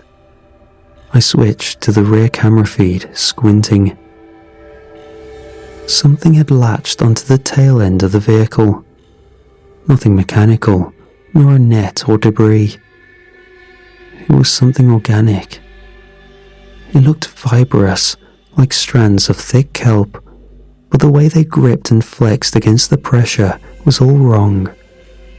They merged seamlessly into the black material of the surrounding structures. We ran emergency retrieval protocols, tugging manually through the winch, but it held fast. We could not rip it free without risking the whole tether system. There was no real choice left. The ROV was stuck hard, tether tension redlining, and we could not afford to abandon it. Not just because of the equipment cost, though that was astronomical, but because it was our eyes, our only clean set of them down there where no human belonged. The problem was, we had no backup unit. There was only one other way. The Arclight carried a single, two-person submersible in case of emergency retrievals or close proximity geological surveys. The Seeker, a sphere-shaped titanium pod bolted with manipulator arms and a single narrow viewing slit. It had been loaded on board almost as an afterthought, a nod to redundancy in the paperwork, but nobody had touched it beyond maintenance checks since the voyage began. Only Ben, our junior pilot and maintenance tech, was rated to operate it. He volunteered without question. "I can get it loose," he said, tapping the side of the sub's hull. "Get close, use the starboard arm to pry it free." Marla was pale but nodded. Ethan and I ran rapid systems checks on the Seeker's life support, ballast controls, and thruster calibration. No time for real redundancy checks. If the field was shifting daily, we had no idea what the ROV might record, or what it might provoke if left attached too long. We sealed Ben into the sub, gave him a thumbs up behind the thick viewport glass, the white lights from the hangar floor flashing across his face. The winch lowered the Seeker slowly into the churning black until it disappeared under the surface, leaving only the faint crackle of the tether comms line trailing back up to us. Descent took nearly an hour. From the command deck, we monitored his telemetry. The Seeker's onboard sonar pulsed dutifully, slow pings rebounding off the abyssal plane. At 4,100 meters, he hit the bottom. Marla switched the external floodlights on, the screen filled with particulate haze like slow snow drifting through eternal darkness. Shapes loomed through the gloom. First the old structures, spires rising like broken teeth, matte and ancient. And then the new one, the irregular figure spire, the one that bent at the shoulders, arms askew. Ben approached cautiously, thrusters whispering in minute bursts, keeping him neutrally buoyant a meter off the sea floor. He swung the Seeker around the tangled ROV. The manipulator arms were used to probe the fibrous strands wrapping the equipment. On the video feed, it looked almost fungal. A slick membrane had sprouted over the ROV chassis, pulsing faintly. Ben grunted over the comms. "Feels soft, almost like tissue." None of us spoke. The sub lurched, telemetry spiked, depth indicators ticking down in jerky fits. "Something's pulling." Ben's voice broke through, raw and panicked. We saw it on the monitor. The Seeker was sinking, not falling freely, but being dragged downward. The ballast control flashed critical, thrusters screaming against an unseen force. "Blow tanks!" Ethan shouted into the comms. But it was useless. Ben was already trying. No response. The final seconds of the feed were a blur. The Seeker's exterior light swept the seafloor, illuminating the figure spire again. But closer now, distorted, twisting inward. The ROV appeared briefly in the frame, still cocooned in that alien growth.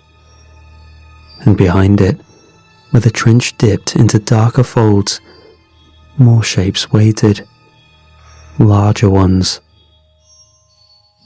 The feed cut to black. Chaos rippled across the arc light. Ethan and Marla scrambled at their stations, shouting across the deck as the last telemetry from the Seeker flatlined.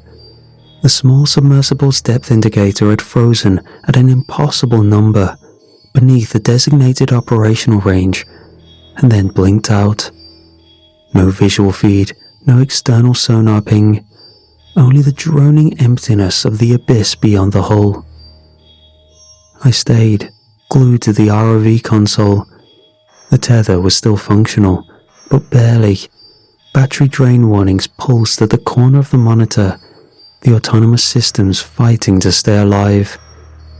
I twisted the joystick, panning the external camera, one slow, deliberate sweep across the field of formations. Something caught the edge of the frame. Where before the spires had stood in jagged randomness, there was now a new structure, right on the fringe of the disturbed trench where Ben had been pulled under. It was still forming. Not rock, not coral, no slow geologic patience here. This was something birthing itself from the seafloor, extruding and reshaping in real time.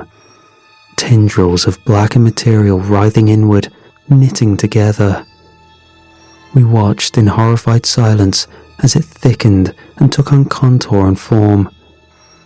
The beginnings of a figure coming into shape. Marla cursed softly, backing away from the screen.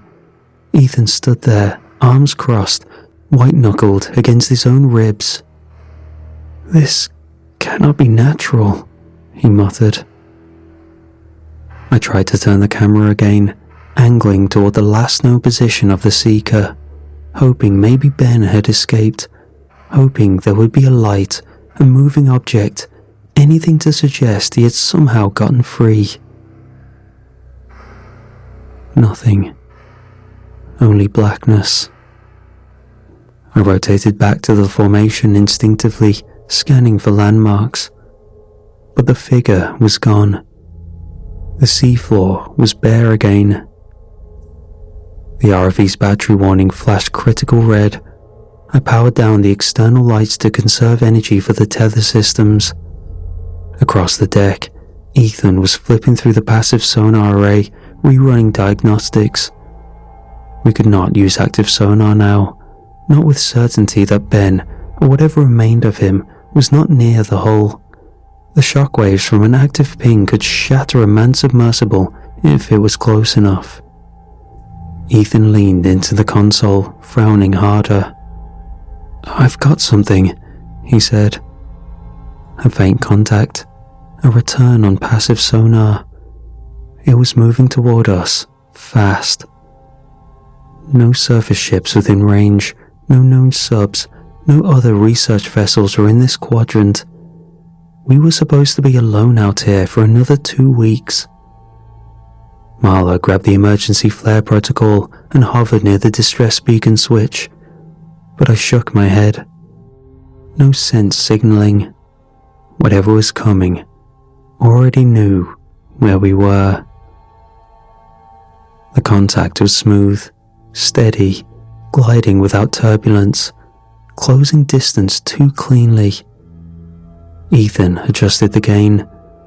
An outline began to coalesce on the sonar projection.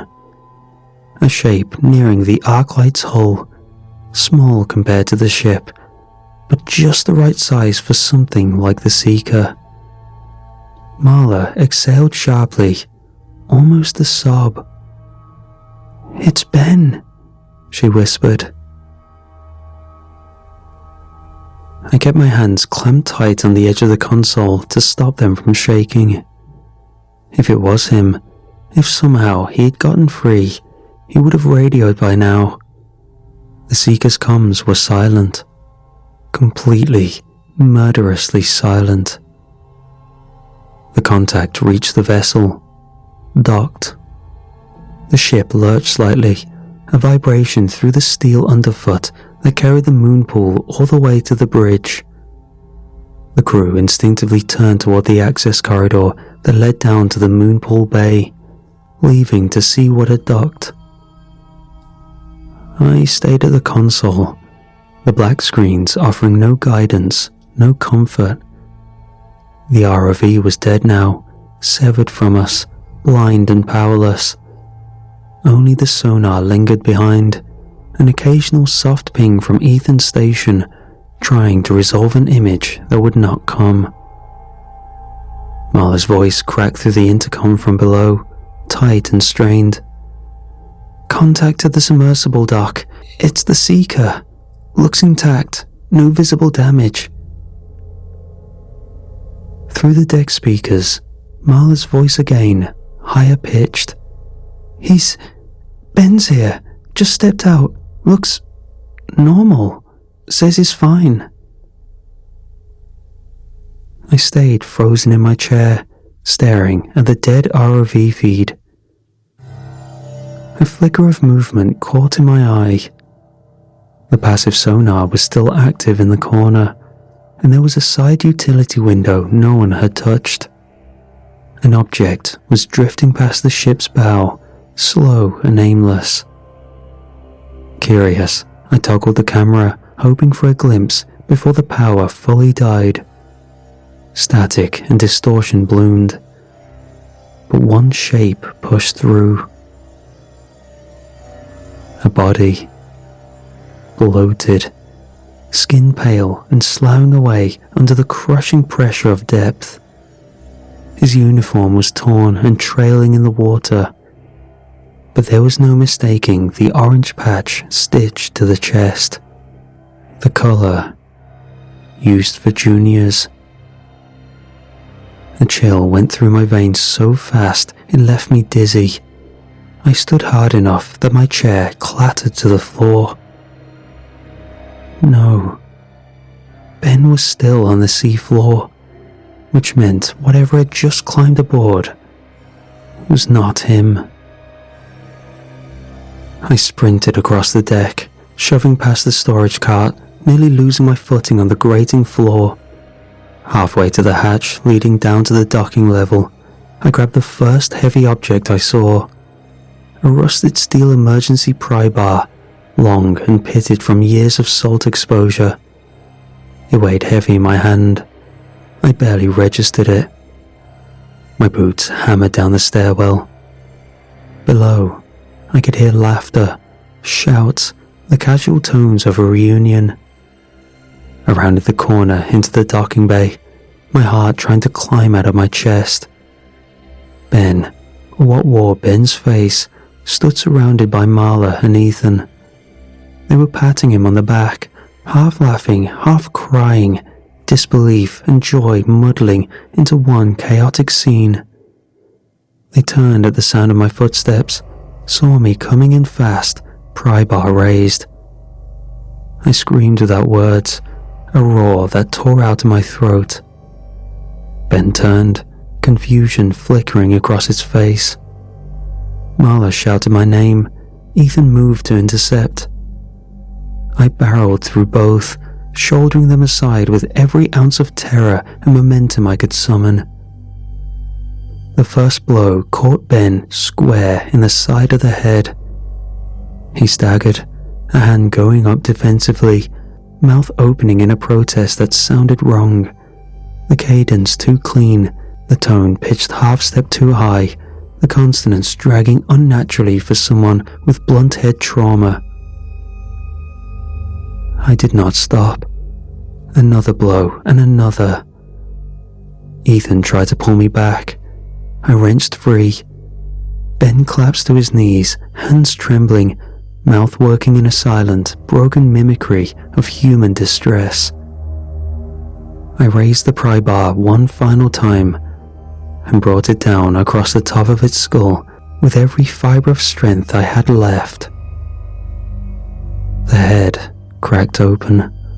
The sound of liquid bursting across the floor silenced the room. Ethan stumbled back, hand clamped over his mouth. Marla simply froze, eyes wide, making a keening sound low in her throat. They no longer fought me on my decision after seeing what spilled out. From what looked like Ben, a gush of thick, briny water exploded across the deck plating, puddling across the decking. Strands of green filament, slick and twitching, spooled out of the ruin of its head, writhing weakly against the metal before falling still. The air filled with a sharp, stinging reek of deep salt and rot. The thing twitched once more, then stilled. Silence. Only the low, steady drip of salt water from its body remained. I dropped the pry bar. In the aftermath, none of us moved for a long, long time. In silent agreement, we pushed whatever looked like Ben off the ship, wearing multiple layers of protective gear. We cut the line to the ROV. The considerable loss was much more palatable after seeing the consequences from below. We called it, ended the mission, and returned home.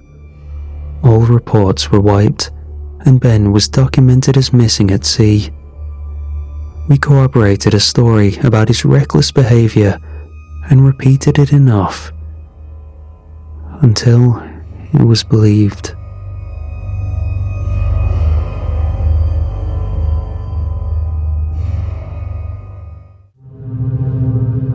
Growing up, I had what most people would have called a perfect childhood. We had money, quite a bit of it.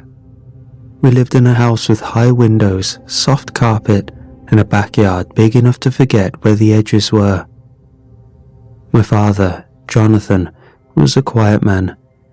He led prayer every morning before school and every night before bed. And he spoke with conviction. My mother was grace in motion. She read poetry, cooked like she had studied it, and always seemed to know what I was feeling before I said a word. I loved them both deeply, without question. They didn't hide things from each other, but hid one thing from me. There was a strange man that lived with us. Or perhaps that's the wrong word. He existed in our house, always on the edge of where light ended. He rarely appeared as a full apparition. Sometimes he was just a flicker in the corner of a mirror. Sometimes it was deeper, shadows that didn't move when the sun did, or the smell of smoke in a room where nothing had burned. And he scared me. While my dad and I were cleaning out the garage, I had worked up the courage after an afternoon of silence to ask him who the man was. He stopped stacking the boxes, straightened his back, and smiled at me. "That's your uncle," he said without hesitation. "He doesn't mean you harm." As young as I was, I knew my father didn't have a brother. That night, he sat me down at the kitchen table, his hands folded in front of him, and he gently but firmly told me that if I ever saw anything strange, mirrors, shadows, or noises that didn't make sense, I should ignore it. He said it firmly, as if it was one of the house rules, just as important as brushing my teeth or saying grace. He told me not to ask questions. "If you see him, just keep walking," he said. I asked him why. "Because that's what we do," he said. He looked scared. After that conversation, I started paying closer attention to the way my father acted around the house. After sundown, my father would become wary. He grew quieter and more rigid. He would sometimes excuse himself and go sit in the basement, like he was hiding from him. I remember the first time I saw him, really saw him, not in a mirror or a trick of light, but in full. He stood on the back porch, his face blank and hands at his sides. His coat was dark and long, and his skin looked grey under the porch light, dull and lifeless. Wherever he appeared, my father answered the door before anyone else could. He would step outside, pull the door closed behind him, and speak in whispers. I couldn't hear much, but I knew that the man would hand him something, a piece of paper. My father would tuck the note away, move with urgency, and leave the house without finishing his meal or saying goodbye. Sometimes he would make calls from the landline in the garage. Once he didn't come home until morning. He looked drained, his shirt was unbuttoned, and his kind eyes were bloodshot. I tried asking about the man once. I didn't even make it through the question. "Don't," my father said, not angry, but firm. "Just don't." After that, I learned to keep quiet, but the man kept coming. It happened 10 years ago. I remember the exact date because it was 2 days after my birthday. I just turned 8, and I was still riding the high of presents and cake and the way my mother smiled when she sang. The weather had started to turn, the heat pulling back and leaving behind that crisp early autumn air that carried the scent of dry leaves and chimney smoke. That night, I saw my father standing at the back door again. I was on the stairs, holding a book. I heard the door open, and I saw the man outside. He looked the same as always. I knew what would happen. I'd seen it before. The man would hand him a note, my father would read it, and then everything would shift into motion. He would leave, pray, or make a quiet call to someone I'd never met. But that didn't happen this time. The man passed him the paper. My father looked at it, looked down and unfolded it. His eyes moved over the page, once, then again. His hand dropped to his side. He didn't move. He just stood there, holding the paper. I thought he was going to faint. I stepped down onto the next step. He turned slowly, his face pale. He looked past me. He looked like he had aged 10 years in that moment alone. Then, he really looked at me. My father had never looked at me that way. Hell, nobody has ever looked at me that way since. His eyes filled with tears, and I thought he might say something.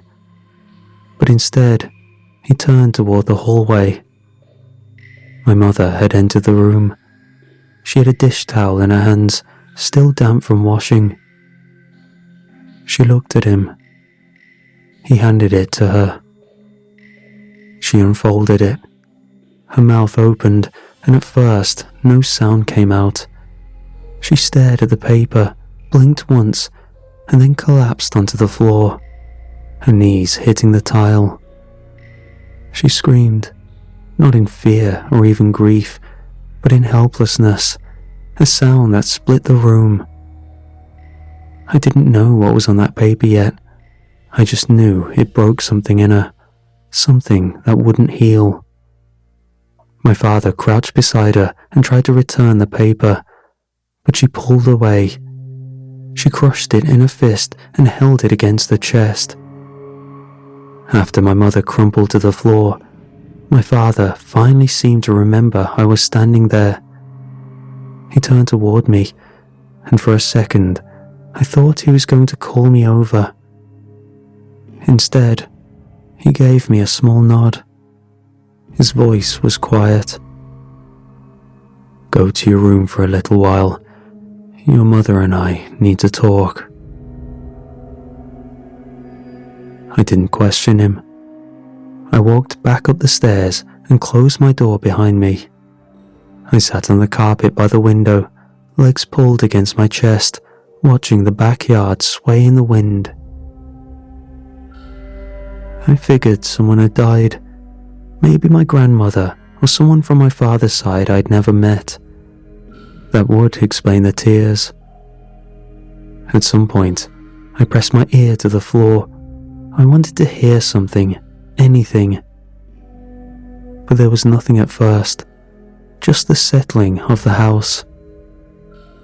Then, eventually, I heard my mother. Her weeping was soft, barely there, sorrow that couldn't be helped or postponed. Her voice cracked a few times, but I couldn't make out any words. Then it faded again, and I was left in silence. I must have fallen asleep at some point, because when I opened my eyes, the sky outside was darker, clouded over. The hallway was dim. I didn't remember going to bed, but I must have crawled up there. I got up and walked to the door. I needed to pee. I crept down the hall, dragging my hands against the wall as I went, and stopped just before I reached the stairs. I could hear them. My parents were downstairs, speaking in the kitchen. They weren't whispering. They weren't even trying to be quiet. My father's voice was sharp, strained. "How are we going to do this in just 6 months?" There was the sound of something clattering on the counter, a cup maybe, or a spoon. Then my mother snapped back. "We can't just give him up. He has never asked for something this messed up before. How do we even go about this? Curse your grandfather, Jonathan." She sounded panicked. Her words hit like stones thrown in every direction. My father didn't answer right away. I heard him pace as I stood at the top of the stairs. My heart thumped harder with each passing second. I didn't understand what they meant. Give up who? What did 6 months mean? Who had asked for something? But I did hear the fear in their voices. My mind went back to him. That was when the idea first started to take root in my chest. I didn't know what he had written down, but I knew it had something to do with me. And I knew, for the first time in my life, that whatever he was, he had power over my family. The days that followed felt wrong in ways I couldn't explain to anyone. My parents weren't fighting openly, but everything was different. They would stand in the same room and talk like strangers, forced to live under the same roof. The atmosphere changed. Even on clear days, the house felt darker. The man appeared more often. It was hard to know what I was seeing anymore. He began showing up in my dreams, not always clearly, sometimes just the feeling of him. Other nights he was a shape behind the glass, or a figure on the other side of the window, waiting for me to wake up. I wanted to ask my parents what was going on. I wanted to tell them that he wasn't even trying to stay hidden anymore, but I was afraid of what they'd say. And then I noticed something else. My mother started gaining weight. She wasn't eating much, but her belly was fuller, and her steps were slower. Her shirts no longer hung the same. I saw her once in the bathroom mirror, holding a hand to her stomach. I could see him standing right beside her. He was growing bolder, or maybe we were growing weaker. As her stomach grew, so did the weight pressing down on everything inside that house. I caught my mother staring out the kitchen window more often, her fingers resting on the counter like she was waiting for something to appear outside and carry her away. My father became more devout than ever. He spent hours locked in the study, muttering under his breath, his voice rising and falling. He was constantly reciting scripture. I peeked in once through the crack of the door and saw him kneeling, not just praying, but rocking, whispering between his teeth while staring at the floor.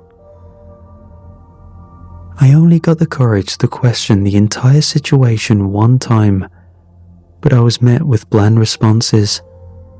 They were clearly shrugging me off.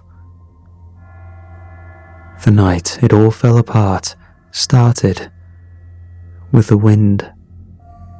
The trees scraped the windows, the power lines swayed and groaned above the roof, thunder rolled in circles, never close enough to crack the sky, but loud enough to rattle the windows. I woke to screaming. My body reacted before my thoughts caught up. I sat up in bed, my heart pounding and my chest already tight. I could tell from the tone that it wasn't just anger. My mother's voice tore through the house with desperation. I climbed out of bed and stepped into the hallway, too scared to move closer, too afraid to go back. Her voice rang out from downstairs. "We have to give it a kid tomorrow, Jonathan." She sounded broken. My father answered her, pleading, "We'll find another way. Just wait, please." "I'm done waiting," she screamed. "You know what will happen. You know." There was a crash. I stood there, gripping the banister, my hands shaking, my stomach twisting. Then I heard the scream. My mother. One sharp, terrible sound that cut through the house like metal tearing through cloth. And then nothing. I ran. I was already down the stairs before my brain caught up to what I was doing.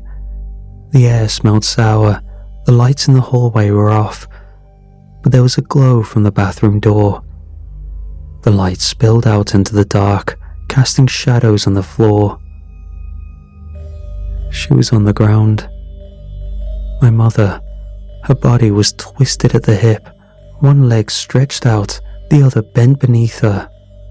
Blood had soaked through her dress and pooled under her shoulders. Her head was resting against the base of the tub.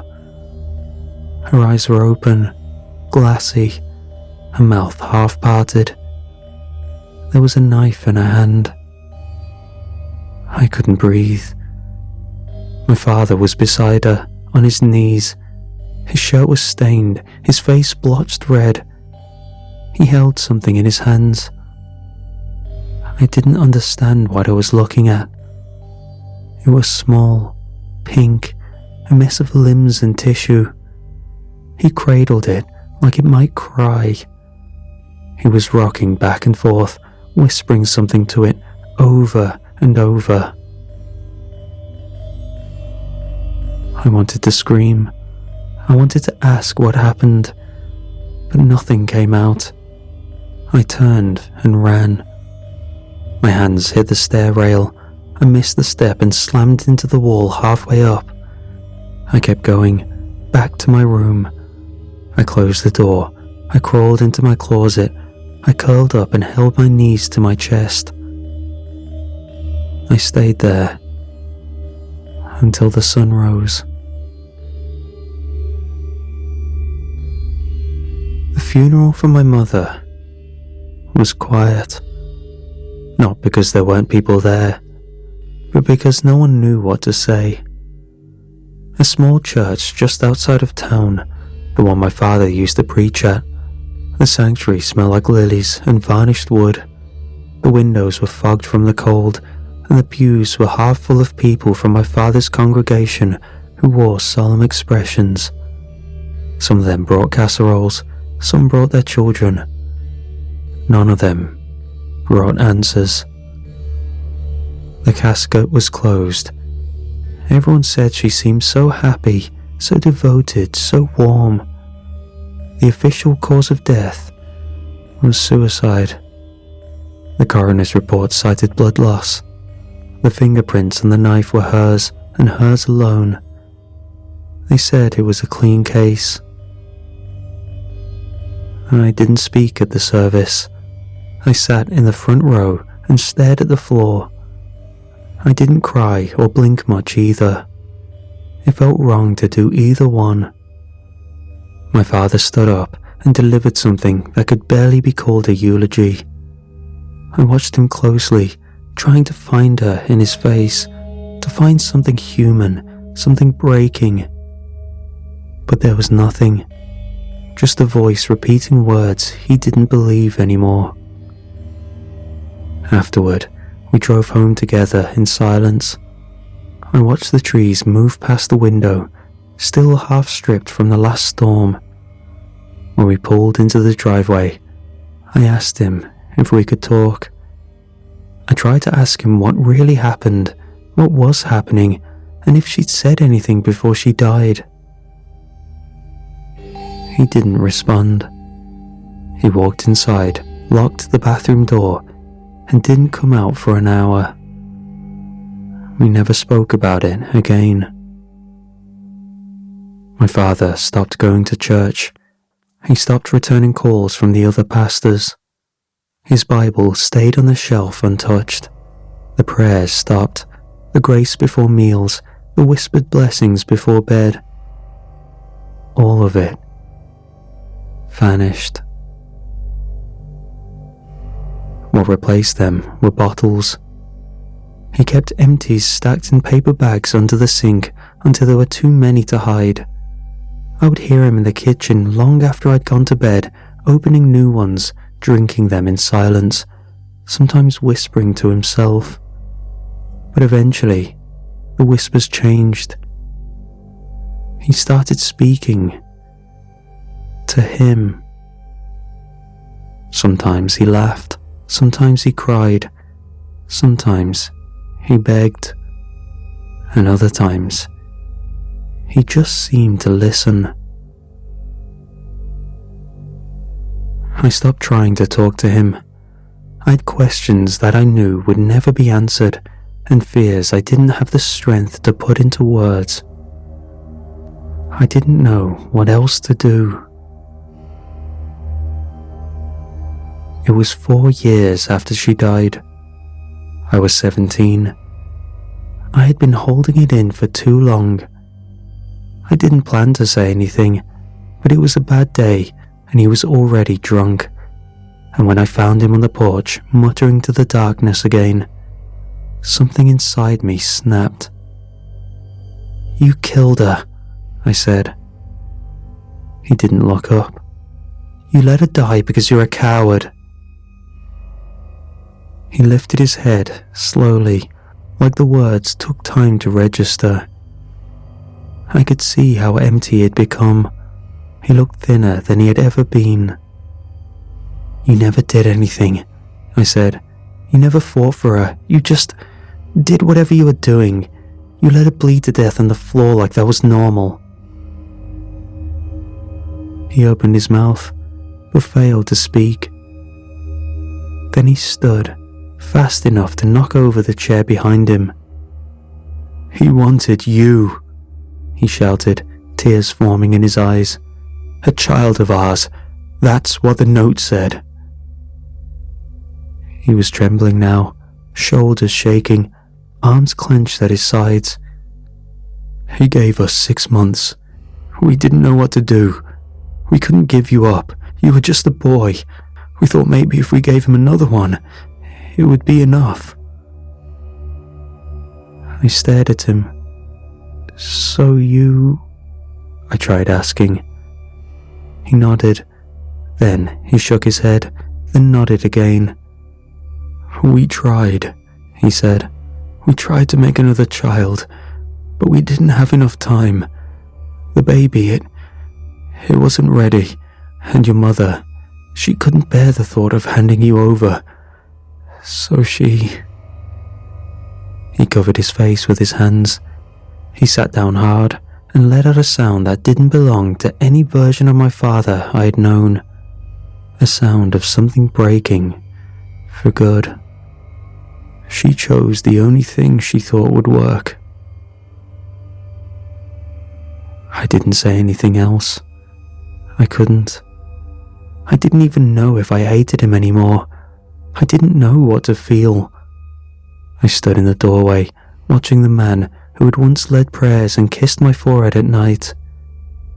He looked smaller now, smaller than anything I'd ever seen. He had given up a long time ago. He had just forgotten to die. My father collapsed onto the couch, shoulders buckling under years of grief that had finally found their voice. His face was wet, red in the corners, streaked with the cries of a man who wasn't weak, but had surrendered to the truth. I sat across from him, arms resting on my knees, breath shallow. I felt sick. My skin tingled and my legs ached, but I didn't move. I needed to know.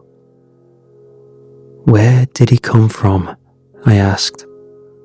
My voice was quieter than I expected. He stared at the ceiling above my head, eyes unfocused, as if he was watching something move across it that I couldn't see. Then he nodded, just once, and began to speak. "My father," he said, slowly, as if pulling each word from a well buried deep in his chest. "Your grandfather made a deal with something, I think." He swallowed hard, rubbed at the corner of his mouth, and kept going. "I was born wrong, crippled. I couldn't walk, talk, or even breathe right. They told him I'd never live a full life. Doctors gave up. I don't remember any of it. I was too young, but he swore it was hopeless.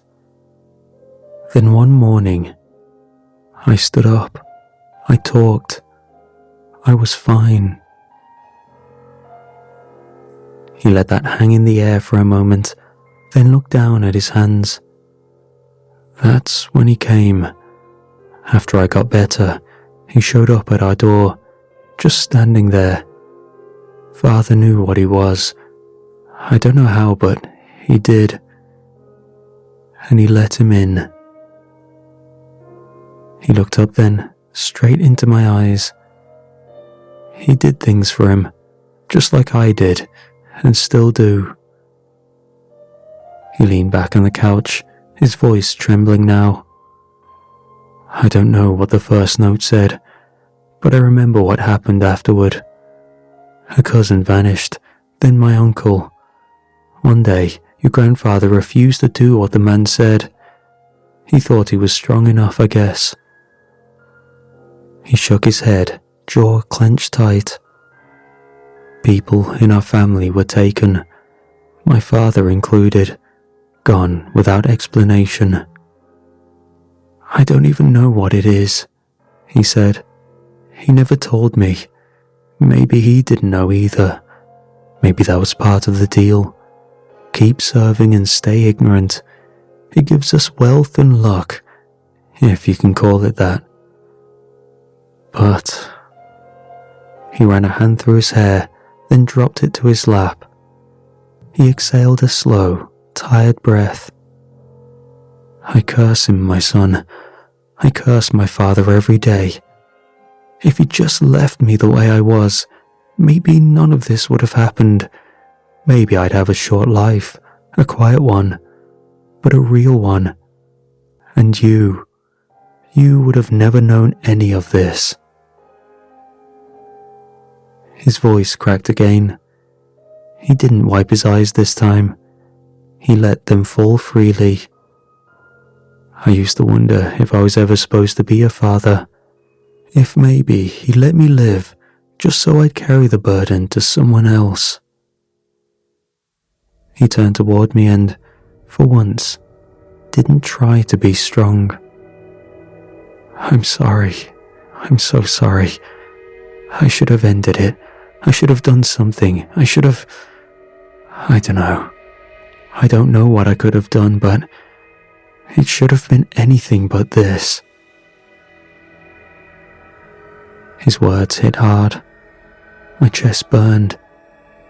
I hated him for so long that I didn't know how to stop. But hearing him say those words and the ruin behind his eyes left me hollow. For the first time since my mother died, neither of us was angry. He leaned back on the couch and tilted his head toward the ceiling. His lips moved as he mumbled to himself, words too quiet to catch. Eventually, the weight of everything dragged him into sleep. I sat there for a long time after he closed his eyes, listening to the wind outside and the faint clock ticking above the fireplace. When I finally stood and left the room, the house was quiet. I moved into the hallway, not sure where I was going. My steps were slow, my thoughts wouldn't settle. And then I felt it. A light touch on my shoulder. I froze. I turned my head. He was behind me. Not half there, not distorted in a mirror or hiding in a shadow. He stood, fully visible, completely real. I could see the lines on his coat, the folds in the collar, the age in the cloth. He was tall. His skin was pale, but not corpse pale, just drained. His face was long and unreadable. His eyes were... I can't remember them. He held out his hand. There was a note in it. I didn't reach for it. My arm moved on its own. My fingers took it from his hand, and the second it left his palm, he vanished. I stared at the paper for a long time before I unfolded it. My hands were shaking, my throat was dry. I already knew it was meant for me. 3 words, written in neat, slanted handwriting. Cripple your father.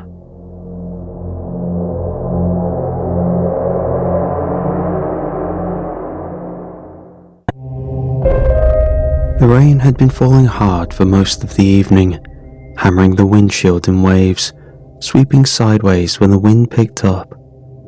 The wipers couldn't keep up. I kept one hand steady on the wheel, while the other balanced the warm pizza box across my thigh. It had come from one of those new vending machine setups, some gimmicky startup people had started ordering from. The machines handled everything: order, prep, box, and seal. My eyes bounced between it and the road. I couldn't help wondering what made this so popular. The car jolted hard over a speed bump I hadn't seen in the rain, and I felt something slide off my lap. I looked down. One of the slices had slipped halfway out the box and landed right across my thigh. I pulled over and brought the car to a crawl, glancing down again. My shirt was soaked in red. I lifted the slice by the crust, and somehow it looked perfect. Hardly any sauce was missing from the surface. The rest of it must have been some excess pooling at the bottom of the box. It didn't smell like pizza. though I couldn't tell exactly what the liquid on me smelled like. Some weird oil they used. The sauce hadn't changed the slice's appearance. I pushed it back in with the others.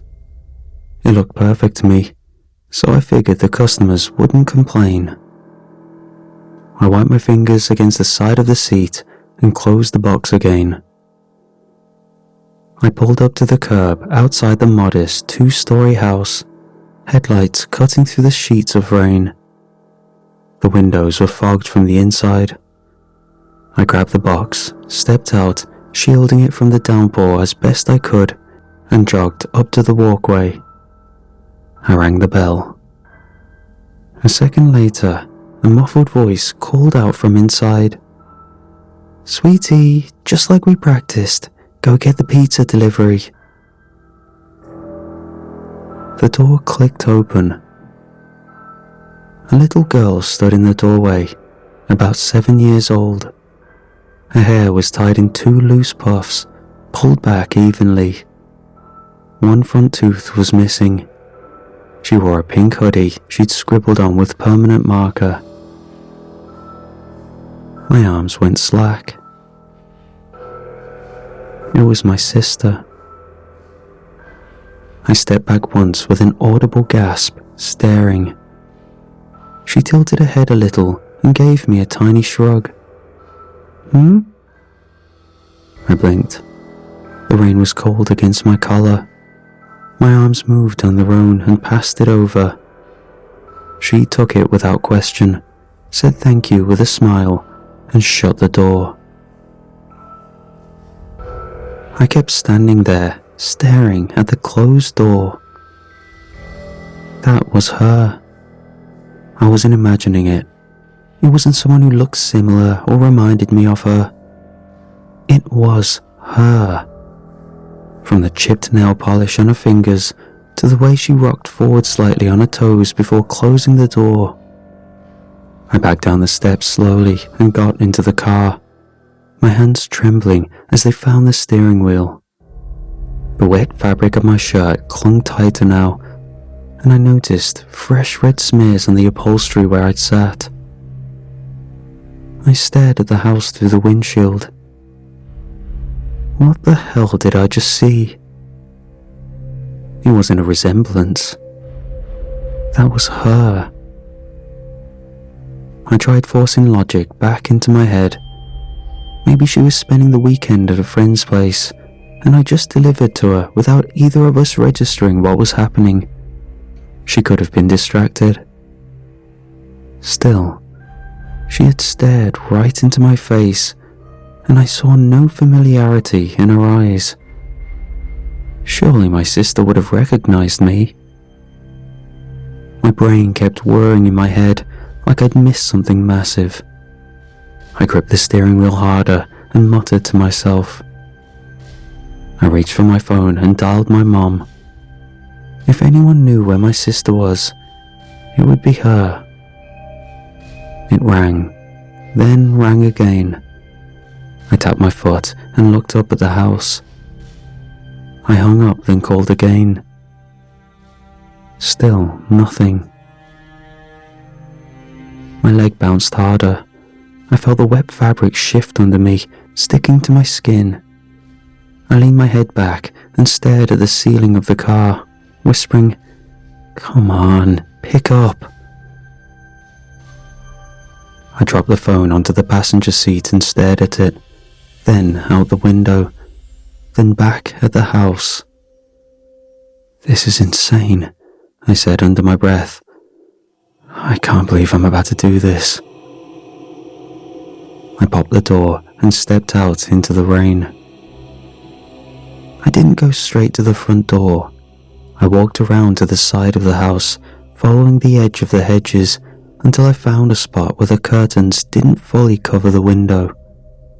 My shoes were soaked, every step squished, and the cold water crawled up past my ankles. I just needed to see, just a peek. I leaned in, squinting through the glass. The inside of the window was foggy, but I could still make it out. There, I saw my sister again, sitting cross-legged on the carpet with a book spread out in front of her. But I also noticed my dad, sitting at the table, focused on a newspaper. What looked to be my mom. No, what was definitely my mom, scrolled on a phone across from him. She was on a phone right now, but she hadn't picked up my call. The TV was on low volume, with some cartoon humming in the background. I pressed my palm flat against the window and stared harder. That was them. All of them. But it couldn't be. They were supposed to be at home. What were they doing here? And if they weren't my family, who the hell were they? Was there a doppelganger of me as well? The sound cut through the air so sharp and sudden, I almost fell backward. The dog slammed against the window, snarling, teeth bared. I hadn't even noticed her in the room, but now she was up against the glass, her tail stiff and ears pinned. I stumbled back, slipping slightly in the wet grass, then turned and ran. I didn't look back until I was in the car, slamming the door shut and locking it. It was our family dog, but I thought she had run away months ago. My chest heaved, my hands trembled on the steering wheel. I drove. The whole way home, I tried talking sense into myself. They're just visiting someone, that's all it is. I don't know, maybe I forgot, maybe they told me and I tuned out. I forced out a laugh. They don't have to tell me everything. I kept talking, but the feeling didn't leave. Something was wrong. Something was deeply, irreversibly wrong. As I pulled into the driveway, the streetlights cast long streaks across the wet road. My parents' car was already there, sitting where it always did, angled slightly toward the garage with a front bumper dent I'd seen 1,000 times. I sat for a moment, then stepped out into the cold and walked up to the door. The moment I opened it, I saw something that set alarm bells off in my head. My dad's sneakers with the grass stains around the soles, my mom's worn flats, and my sister's light up velcros. I shut the door behind me and called out, "Mom?" No answer. "Dad, you home?" I swallowed hard and moved deeper into the house, each step slower than the last. I passed the living room and the kitchen. I turned down the hall and the master bedroom. The door was shut, but I could hear the quiet hum of a space heater coming from inside. I pushed it open just enough to see through the gap. There were 3 shapes under the covers. One large figure on the side, another in the middle, and a smaller one near the edge. I shut the door gently. So they'd been here all along, but I'd just seen them. I'd watched them sitting together at the other house. I know I hadn't imagined it. But if it wasn't my family, then who the hell was at the other place? My thoughts scrambled for answers, but every path hit a wall. Clones, skinwalkers, shapeshifters. I wasn't superstitious, but I had read stories. But those were fiction, weren't they? I lay in bed with my eyes wide open, staring at the ceiling fan slowly turning above me. My clothes were still damp with rain and sauce, and I hadn't changed. I hadn't even turned off the bedroom light. There was no sleep coming. I had so many questions I needed answered. I tried going over every detail, I thought maybe I'd exaggerated it. I told myself people can resemble each other more than you think, that my mind had filled in the gaps because I was stressed or overworked. But the more I ran through it, the more certain I became. I didn't get it wrong. I'd seen my sister. I rolled over and looked at the clock. It was still early, just before 5. I got up and grabbed my keys. I needed to see again. I needed proof. I parked across the street from the house and killed the engine. The windows were still dark. The porch light had shut off with the first rays of sunlight. I reclined slightly in the seat and waited. Minutes passed, maybe more than an hour.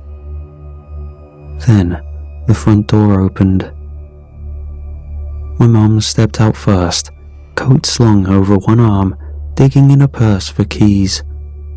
My sister followed behind her, wearing her school uniform. This couldn't be a coincidence now. I was certain. The exact same uniform? No way. They got into their car, and I watched as my mother started driving. I didn't even realize I'd started the ignition until I was already following them. I followed them across town, keeping 2 cars back so I wouldn't be noticed. They pulled into the lot of West Grove Elementary, my sister's school. I recognized the mural on the front wall and the big plastic tiger near the entrance. I parked across the street and watched. My mom stepped out first, guiding my sister with her hand on her back. She adjusted her coat, glanced both ways, and crossed towards the front door. My sister skipped behind her, bouncing at the sidewalk's edge. They laughed about something before heading through the main entrance. I stayed frozen behind the wheel. My hands were locked around it, stiff. This was really happening. I couldn't wait anymore. I got out and crossed the street. The security officer at the door didn't stop me. I walked through the main entrance and straight toward the front desk. The woman sitting there looked up and offered a polite smile that disappeared as soon as she saw me. "Can I help you?" she asked, voice cautious. "I'm trying to find my mom and sister. They just came in. I saw them walk through the doors." She hesitated, glanced toward the interior hall, then back to me. "There's a parent-student event going on this morning. A lot of families are here right now. Do you know what classroom they were going to?" I shook my head. I need to talk to them. I'm sure they're here. I saw them come in." Her eyes flicked down to my shirt. Her lips parted like she was about to ask something, then stopped herself. Instead, she pointed to a small cluster of chairs by the entrance. "You can sit and wait there if you'd like." I sat. The seat creaked beneath me, and the smell of industrial carpet and disinfectant hit my nose. I rested my arms on my knees and tried to quiet my breathing. My head ached from how hard I'd been clenching my jaw. The woman at the desk glanced at me again, then stood and stepped closer, her voice lower. "Sorry to bother you, but what is that on your shirt?" I looked down. The red stains were still smeared across the front and sleeves, thicker near the bottom. I'd forgotten all about it. "Pizza sauce," I muttered. "Had a delivery incident. It's nothing." She nodded, unsure. I leaned back and rubbed my eyes. My thoughts spun without direction. What was the point of all of this?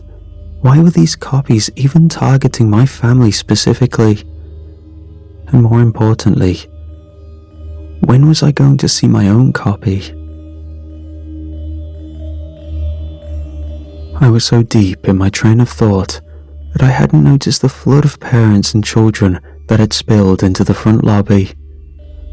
I got up in a trance, looking around while tiptoeing, trying to find the two. Then I saw them, my mom guiding my sister by the hand. They were headed for the exit, her purse over one shoulder. I had to try calling out to them. "Mom?" I shouted.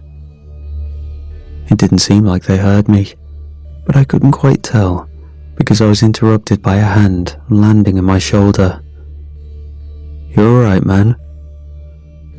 I turned to see a security guard standing next to me, eyes scanning me from head to toe. I yanked my arm free. "I'm fine, I just need to talk to them. They didn't hear me." The guard opened his mouth, probably about to suggest I calm down, wait, or sign something.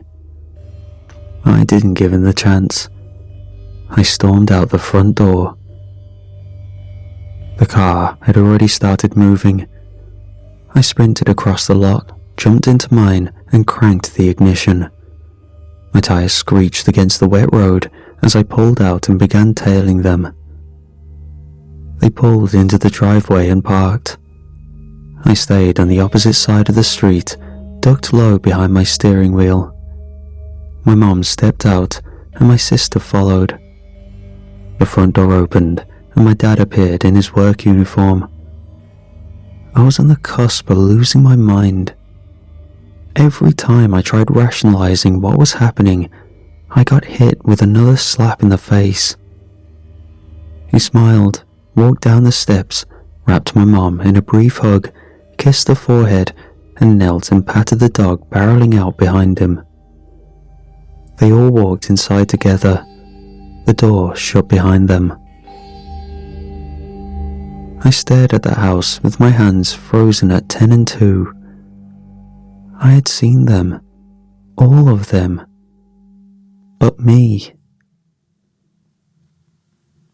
The sun had begun to dip by the time the front door opened again. I had been watching for hours, parked down the street, barely blinking. My legs were sore from sitting. My stomach had long since given up asking for food. They all stepped out of the house together. My mom locked the door behind her, dropped the keys into her purse, and got into the car. They pulled away without a glance behind them. I waited until they turned the corner. Then I stepped out of my car. I passed the front door and rounded the house, stepping over weeds and bits of rotted mulch. My hand trembled as I reached for the back door. I tried twisting the handle, but it was locked. I stepped back, scanned the area, found a rock near the edge of the fence, and hefted it with both hands. My breath was fast. I raised it and smashed it through the back window. Glass scattered across the linoleum.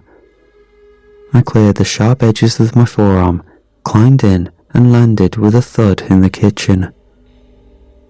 The moment I landed, I heard a growl. She stood at the end of the hallway, ears pulled tight, tail still. Her front paw lifted an inch off the floor, her body stiff.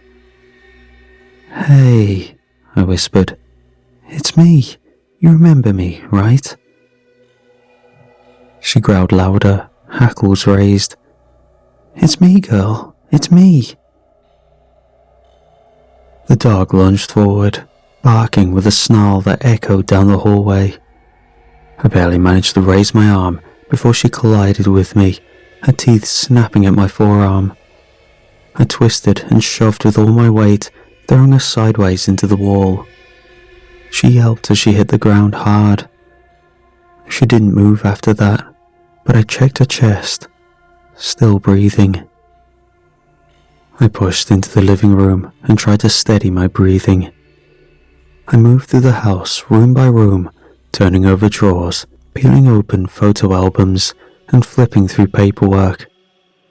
Their diplomas were on the wall, their wedding photos sat crooked on the dresser. I opened my sister's closet. Her clothes were exactly as I remembered them. I checked the drawings taped to a wall. In my parents' room, I rifled through the drawers one by one until I hit the one near the bottom. It stuck a little when I pulled it, swollen from humidity. I yanked harder. A stack of old tax documents and receipts spilled forward. Beneath them, wrapped in a hand towel, was a revolver. I unwrapped it and turned it in my hands. The chamber was empty. I had come here unprepared. If I was about to meet a group of skinwalkers or monsters, I realized then that I needed a way to defend myself at the very least. I kept searching, and eventually I found a box of rounds beneath a row of passports and family records. I loaded the cylinder, clicking each bullet into place. 6 rounds. I sat on the couch and stared at the hallway where the dog lay. I just wanted to end it. I wanted someone to tell me why this was happening. It was dark by the time their headlights swept across the wall of the living room. I turned every light off. I sat in silence, revolver resting in my lap, heart steady now. I had been waiting so long that the silence had begun to settle around me like furniture. The car door slammed shut, the front door unlocked, swung open, and they entered together, chatting about something casual. Then, they saw the dog. The laughter stopped. My mom dropped her purse. They ran forward, crouching down, reaching for her. My sister gasped and pressed herself against the wall. That's when I stepped forward from the hallway. They turned as one. I lifted the revolver and cocked it. They froze. My dad raised his hand slowly. My mom didn't move. My sister stared at me with her eyes wide and wet. I didn't blink. "Who are you?" we all asked at the same time. I didn't answer, and they didn't either. I waved the gun around. "I asked the questions." I corrected my posture. "Why are you copying my family?" Still, nothing. "I saw you all here," I said. "I delivered that stupid pizza here and saw my little sister and my entire family in this home. But I saw them, my family back home, lying in bed. So who are you people? Why is there no copy of me? Am I not good enough?" My voice cracked at the end, but I swallowed it back. "You're not them." My dad started to speak, something low and even. "Don't," I said. "Don't start acting now." I reached into my coat pocket and pulled out the roll of duct tape I'd brought from the kitchen drawer. I tossed it across the room. It bounced once, then stopped near my dad's foot. "Start tying, all of you. Arms, legs. Don't test me." My sister started crying. My mom didn't move until my dad knelt and began wrapping her wrists, muttering that everything was going to be fine, that they'd do what I said. He worked quickly, quietly, barely looking up. He bound her ankles next, then moved to my sister, who flinched with every motion. I tied my father's wrists myself. "You're coming with me," I said. "We're going to see the real ones, the originals." My dad looked up at me, confusion twisting into fear. "I'm going to get my answers." I marched them outside. The street was empty. I had them walk in a line, slow and careful. My finger never left the trigger. I opened the door of the car and shoved them into the back seat one at a time. My sister sat in the middle, wedged between them. Their faces were tight with panic. My dad tried whispering something to her. I told him to shut up. I got behind the wheel and started the engine. I drove toward my house. My fingers tightened on the wheel with every mile. My throat was dry, and the weight of the revolver pressed against my thigh. I kept my eyes flickering between the road and the mirror. We pulled into the driveway. My hands were shaking on the wheel, slick with sweat, even though the night air had turned cold. I left the engine running and stepped out first, keeping the revolver low but steady. "Out," I said, voice dry. "Come on, let's go." The dad shuffled out of the car slowly. His hands were still taped, arms held away from his sides, like he thought any movement might set me off. He looked at the house for a second, then at me. "Look," he said, trying to meet my eyes. "Please, just think about this. You don't have to do any of this. This is a mistake. You're confused, I can tell." I didn't say anything. He kept going, breath picking up. "You said we are copies, doppelgangers. What if that's not what this is? What if you just mix something up?" We walked toward the front steps. I was right behind him. He stuttered. "If I'm a copy, what's my name?" I stopped walking. The question buzzed in my head, dull and ugly. His name. That should be easy. I'd said it 1,000 times. I opened my mouth. "Your name is..." He defensively raised his arms, awaiting an answer.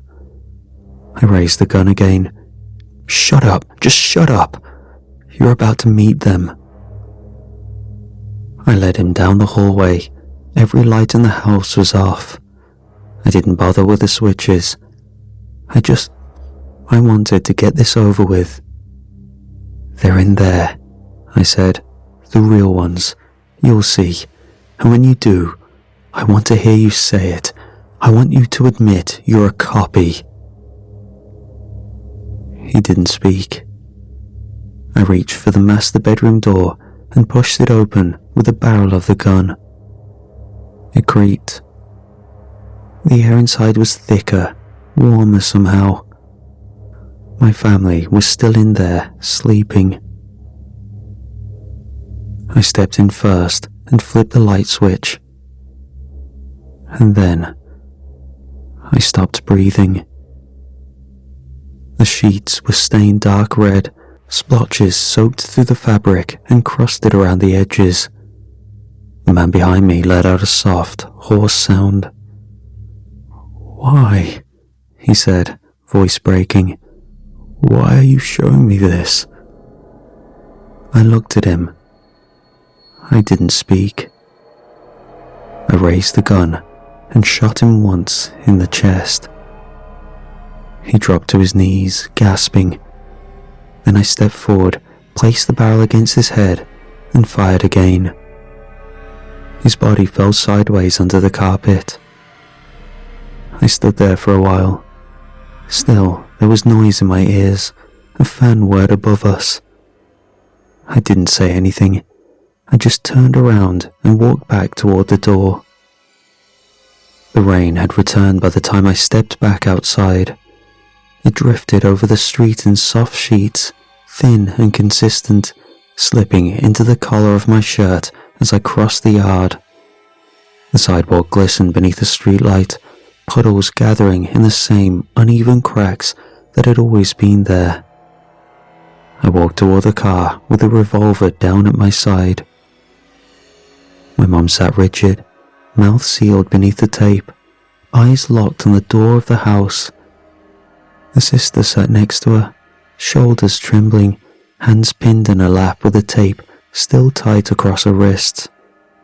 Their faces were red from crying. They had seen the flashes through the window. They knew. I stood there for a moment. No one said anything. I opened the driver's side door and looked at them. My mum's eyes flicked to mine. Her head shook slightly, just once. I raised the gun and fired. The bullet struck her just beneath her left eye. Her head jerked back and smacked the seat with a dull thud. Blood sprayed the inside of the window and rolled in slow streaks down the side of her cheek. My sister screamed against the tape. She writhed sideways, twisting as far as the restraints let her move. Her knees kicked at the dashboard.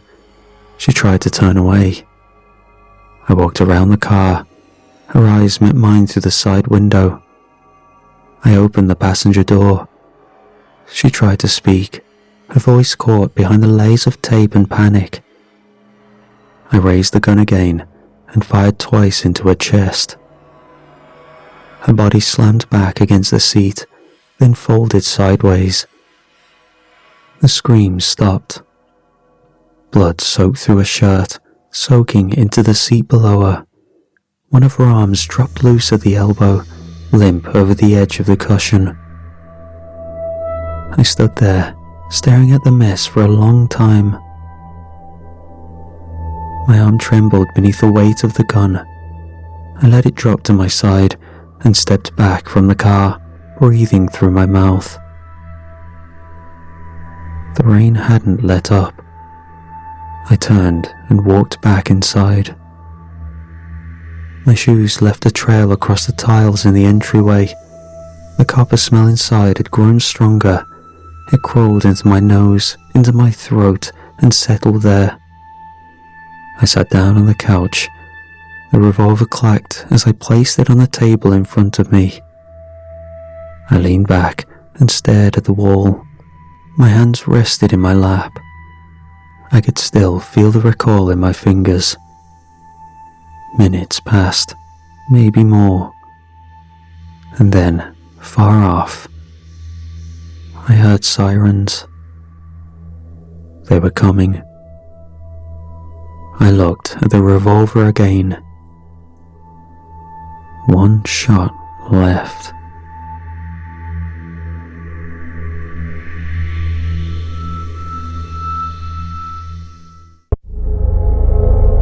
I'm not saying the money made it worth it, but it did keep me fed.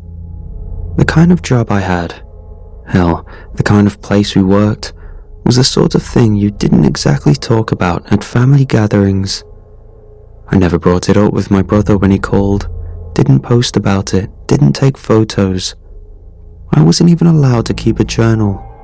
Not a real one, anyway. Only the pocket logs they issued. The kind where every page was marked confidential in bright red. And even then, we weren't supposed to write anything more detailed than shift notes and tool sign-outs. But if you're the type who's ever stared down the barrel of a second eviction notice, or wondered if that noise in the ceiling meant you couldn't afford the exterminator again, you'll understand why I took the job. I got the call through someone who knew someone, a guy I'd done contract rigging work with out in Arizona. He didn't tell me what the job was, just that it paid triple and they needed people who could keep their heads down. The phone call was short. I didn't even give a formal yes, just silence long enough for him to say, "Alright, I'll pass that on." 2 days later, I got a message on my old work email that was still connected to my phone. I hadn't used it in years. There was no subject line, no sender list, just a set of coordinates, a time and instructions to bring ID and steel-toe boots. It felt off, every part of it. But I was behind on rent, and the other job I'd lined up fell through. I told myself it was probably some private sector contract gig, maybe security or survey work. Nothing illegal, just quiet. I drove 5 hours to a truck stop in the middle of nowhere, an unmarked van already waiting. The driver didn't say a word, just pointed to the back like he'd done it 100 times before. And I climbed in, because desperate people do strange things when the numbers finally stop working in their favor.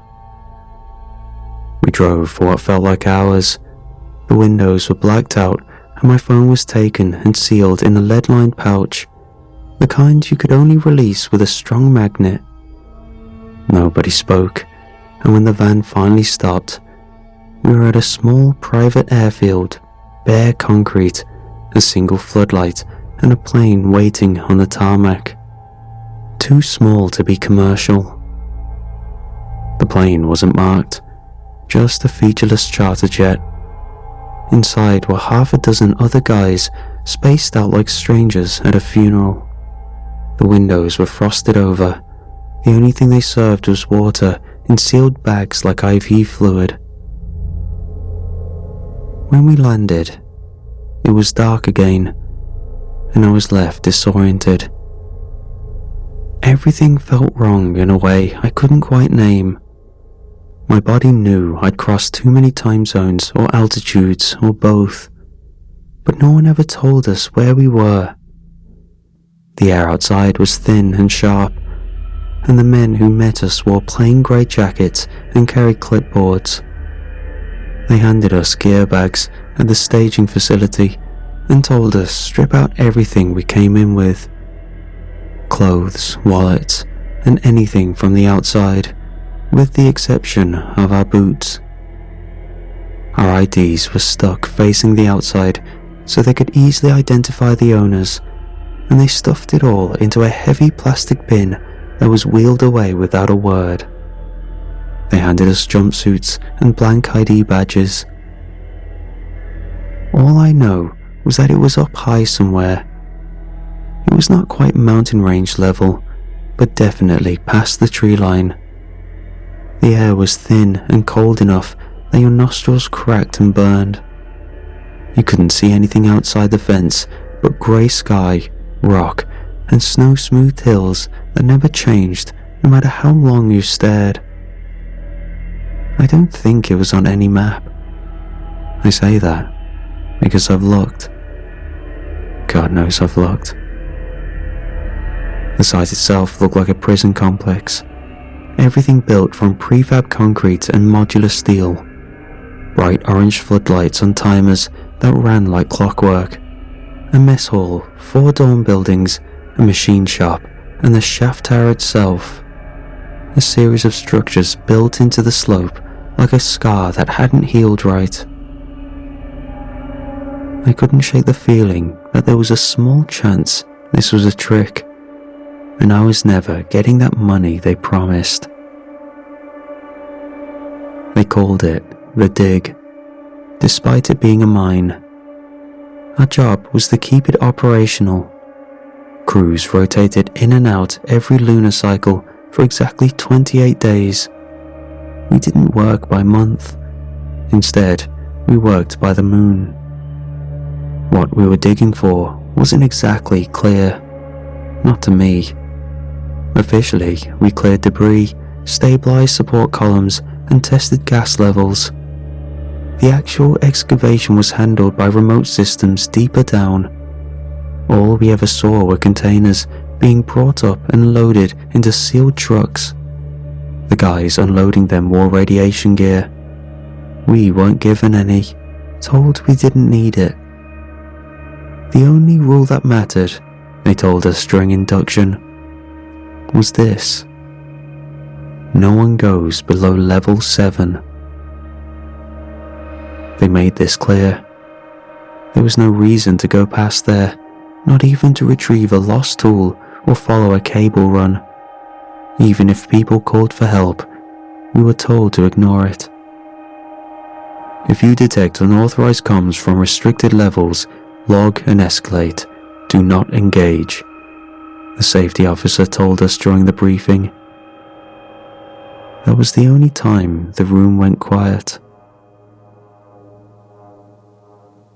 At first, it all felt strangely normal. Sure, the job wasn't typical, but for me, it was easy work. The only thing that bothered me was that my sleep didn't feel restful, like my brain didn't have time to relax. Our schedule was simple. Wake up at 6 a.m, eat, do safety checks, grab tools and work. We spent 8 hours down in the dark with only the hum of lights and the grumble of machines for company. Most of the dig was reinforced with old concrete and steel. Everything beyond level 3 had that pressure-cooked look, with walls bowed in places and support beams rusted but still technically intact. There was dust in the air that never settled, so we wore respirators, but the air still tasted like blood and chalk. By level 5, the stone changed. You could feel it under your boots. Everything sounded different too. Your steps didn't echo the same way. It was like the walls swallowed sound. People talked less the deeper we went, probably from the thinner oxygen. Level 6 had the worst of it. The air got warmer, tighter in the chest. Even the lights struggled down there. The bulbs glowed dimmer, always flickering. Some of the guys swore they saw things in the far corners of the shaft.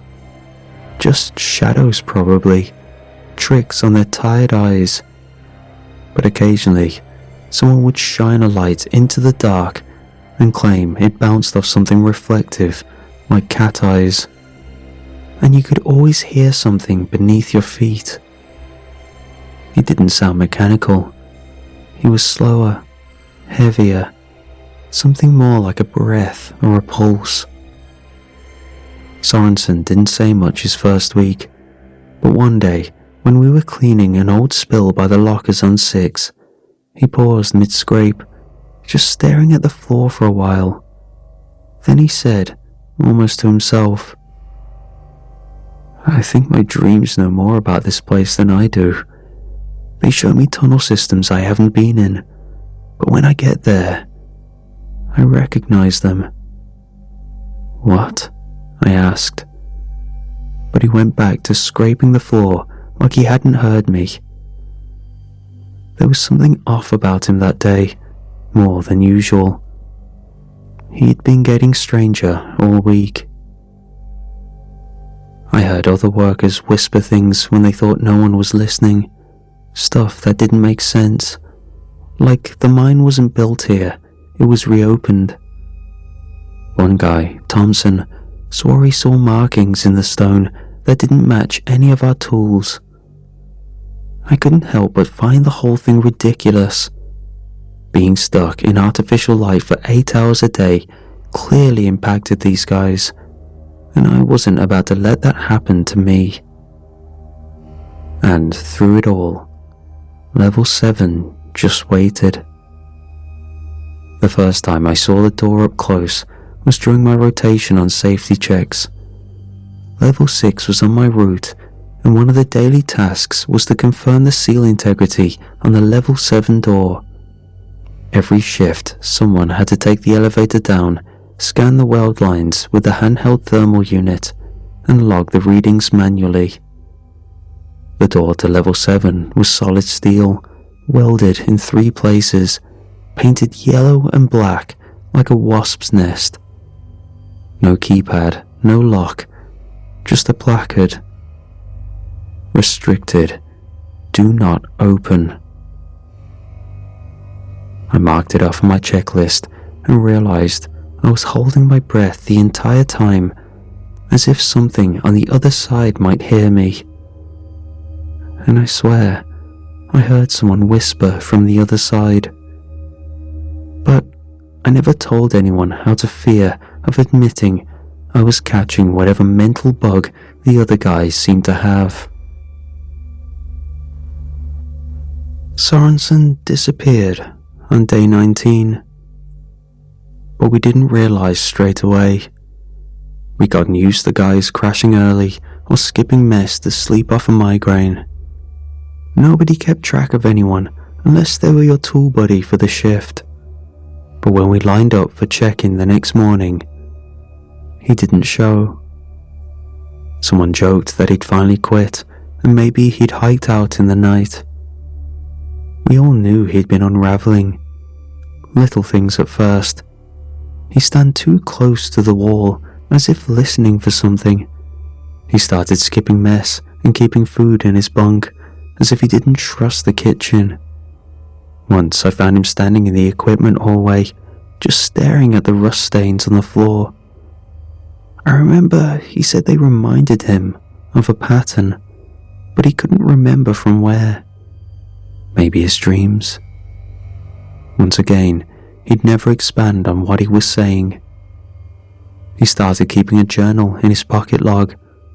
I caught glimpses of sketches of spiral-like shapes and some teeth as well. One page had a date circled 3 times with the words, "Do not follow," underlined hard enough to tear the paper. He'd been stationed near the freight elevator on 6 and said he kept hearing voices over the intercom, even though no one was broadcasting. Said the signal was from 7. They said they pulled security footage to check, but they never shared it with us. However, word got around. One night, he bypassed the maintenance override and forced the service lift down. He'd taken a breathing tank, a work light, and one of the old crowbars. That was it. He went down alone when everyone was sleeping. When we woke up and got to work, I noticed the lights across the lower levels started flickering in rhythm in a slow, timed pulse. 4 seconds on, 4 off, over and over. The morning after that, Sorensen's name was gone from the manifest. The site supervisor wouldn't let anyone descend below 5 for the next 2 days. Safety concerns, they said. Structural review. There was no mention of him in the bunk records. His gear locker was empty. Even his plate and cup from the mess were missing, like he'd never been there at all. That's when it really started to go wrong. On day 22, Wyatt took the emergency ladder between 4 and 5 after the main lift locked up again. It was the second time that week. He was furious, muttering about how the maintenance crew should be fired, and decided not to wait. He slipped 30 feet and cracked 2 ribs on the landing. Said the rungs were slick with something, but when we checked, they were spotless, like they'd been scrubbed. On day 23, Briggs had a seizure in the mess hall. Full tonic-clonic. He bit through his tongue, blood everywhere, and it took 6 guys to hold him down. He didn't remember it afterward, but he kept asking where the lights had gone. The lights were still on. Not long after that, a soft rattling started in the ventilation system, constant, like metal beads rolling around inside the ductwork. Kept some of us up at night. We asked maintenance to check it out. They sent a guy. He climbed into the crawl space, came back down an hour later, and said there was nothing there. Wouldn't meet our eyes when he said it. By day 24, our radio stopped working reliably. We'd hear our own voices looping back on a delay. Sometimes they came back distorted, sometimes they said things we hadn't said. Someone asked to leave early and was denied. They said there wasn't transport scheduled until the next cycle, and breaking protocol would void its payment. He backed anyway, and disappeared during the night. Nobody saw him again. The rest of us stopped asking questions. I started seeing shadows move where they shouldn't. First in the elevator reflection, then the corners of the dorm showers. They always disappeared when I turned to look. And then, there was the door to level 7. Every morning during safety check on 6, someone would swear the welds looked thinner, just a little, like heat stress had started to pull them apart from the inside. But none of us wanted to be the one to measure. We didn't want to get close enough to prove it. It happened on day 26, mid-shift. We were down on level 5, clearing out some half-collapsed support corridors, when the tremors started. It didn't seem unusual at first. The place groaned all the time. But then a chunk of ceiling came down and took out our primary lift and emergency ladder. 1 second, we were tagging a busted pipe. The next second, alarms were blaring and the whole tunnel was filled with dust and blinding us. We had 5 of us down there. Emergency protocol radioed to use the service access shaft by the old pump station. It went around the main shaft, but was deeper and looped down through old maintenance corridors before connecting back up above. The only working one left, which meant to go up, we had to go down first. That meant passing near 7. I remember standing at the base of the ladder and thinking how bad it had been for them to route us through that level despite the warnings. But the supervisors had radioed it, so we climbed. We hit level 6, out of breath and wired. Deke was coughing so hard I thought he'd pass out. Elson kept looking down at the shaft like he was paranoid. I couldn't help but think about my 3 remaining days, that after all of this, it would be worth it. Then we reached 7. The change was instant. The temperature spiked like we'd stepped into a sealed room with no ventilation. It clung to us, hot and humid like a sauna, but instead of wood, the air tasted of rot. It hit the back of the throat and stayed there, and breathing felt like inhaling through a soaked rag. Pressure built in our ears, and sweat started pooling inside the masks. "Geez, it's like breathing soup," I muttered. "Why is it so hot down here?" Deke said, yanking at the strap of his mask. "It's supposed to get colder the deeper we go." "It's not just the heat," Elson said. "Something's off. The air's thick." Then, the lights behind us went individually, like someone was following and flipping a switch as they came. Deke's lamp started to cut out, flickering to the rhythm of his footsteps. Elson stopped climbing altogether and just froze. "Do you hear that?" he asked. I didn't want to, but yeah. There were voices in the walls, murmuring somewhere deep in the rock. Gomez dropped his bag, trying to reach for his emergency beacon. It tumbled down the shaft, clanging off steel until the sound just stopped. We kept going. At the next landing, we left the shaft and headed down the corridor that led deeper into 7. Inside was a chamber that felt almost alive. The walls weren't stone, so much as tissue, dense and wet-looking, with a surface that glistened in the lamplight. They flexed in slow waves, like muscles of a throat mid-swallow.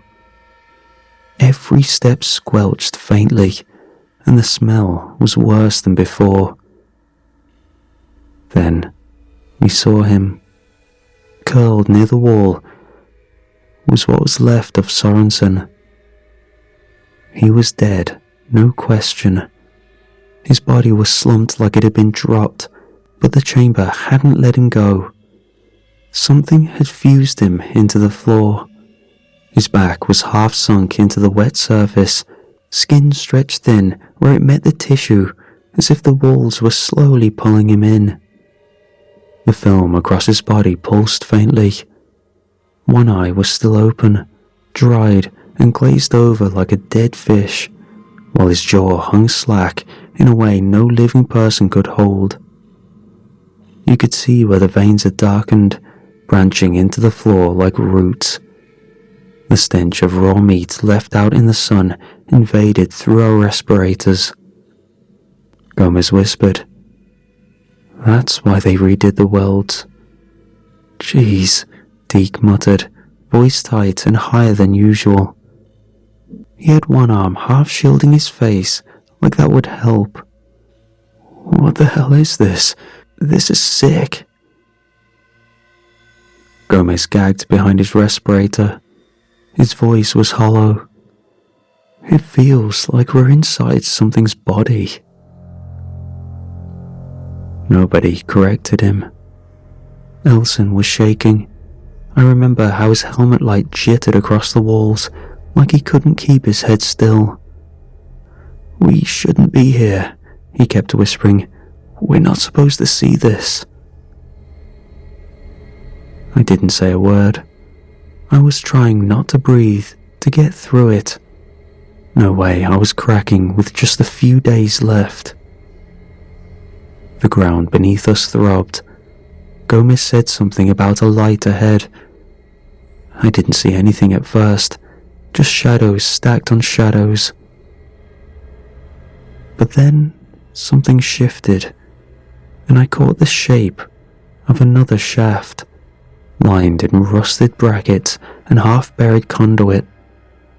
It looked like another access tunnel, smaller than ours, stretching straight up. "Is that the old vertical?" Deke asked, squinting. His voice cracked. "It goes all the way up, right? Top side?" I nodded. We all knew the layout from the emergency map. This one was a backup escape route, sealed decades ago, supposedly useless. But there it was. Then the light shifted again. Whatever comfort that shaft offered disappeared when I realized it wasn't just exposed. It was open, unsealed, like it had been used recently. As when the skin of my arms crawled, the heat pulsed again, thicker than before, and the walls began to breathe slower, heavier. I felt sick, like I was fighting a childhood fever. There was something in the center of the chamber, massive and still, carved with ridges like the roof of a mouth, only wider than anything should be. It didn't move, but I swear it felt like it was waiting. I stepped closer to get a look, and the thing in the center didn't move. Behind me, someone whispered my name. I turned, but no one else had moved. The light pulsed again, not a flash, more like a deep, rhythmic contraction. Everything flexed.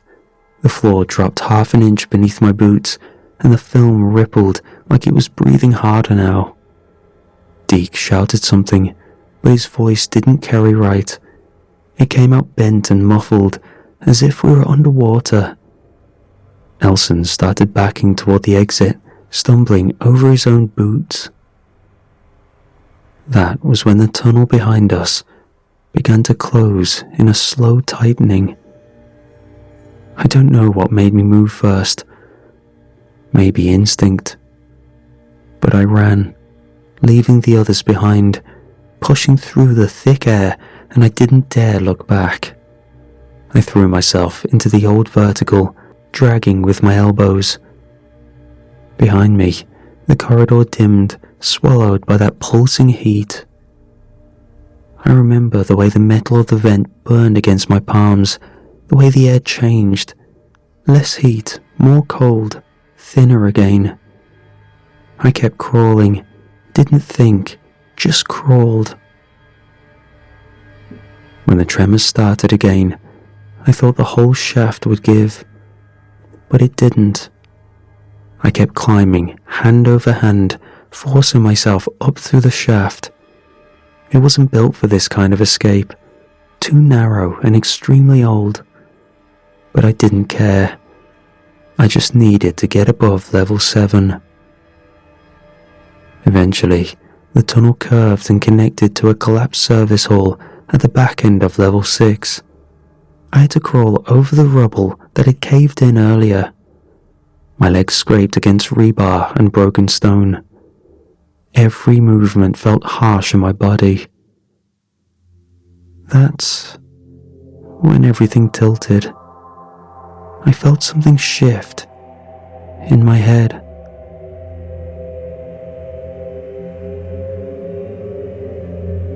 When I woke up, I was in the infirmary on level 1. The lights were too bright, and everything smelled like bleach. My throat was dry, and someone had shaved part of my scalp for electrodes. The medic didn't say much, just clipped a monitor to my finger and asked if I felt nauseous. His tone was practiced, flat, like I was a routine checkup, as if nothing unusual had happened. I asked what happened to the others. He said I must be confused. "The service shaft," I said. "We took the one near the pump station as the supervisor said.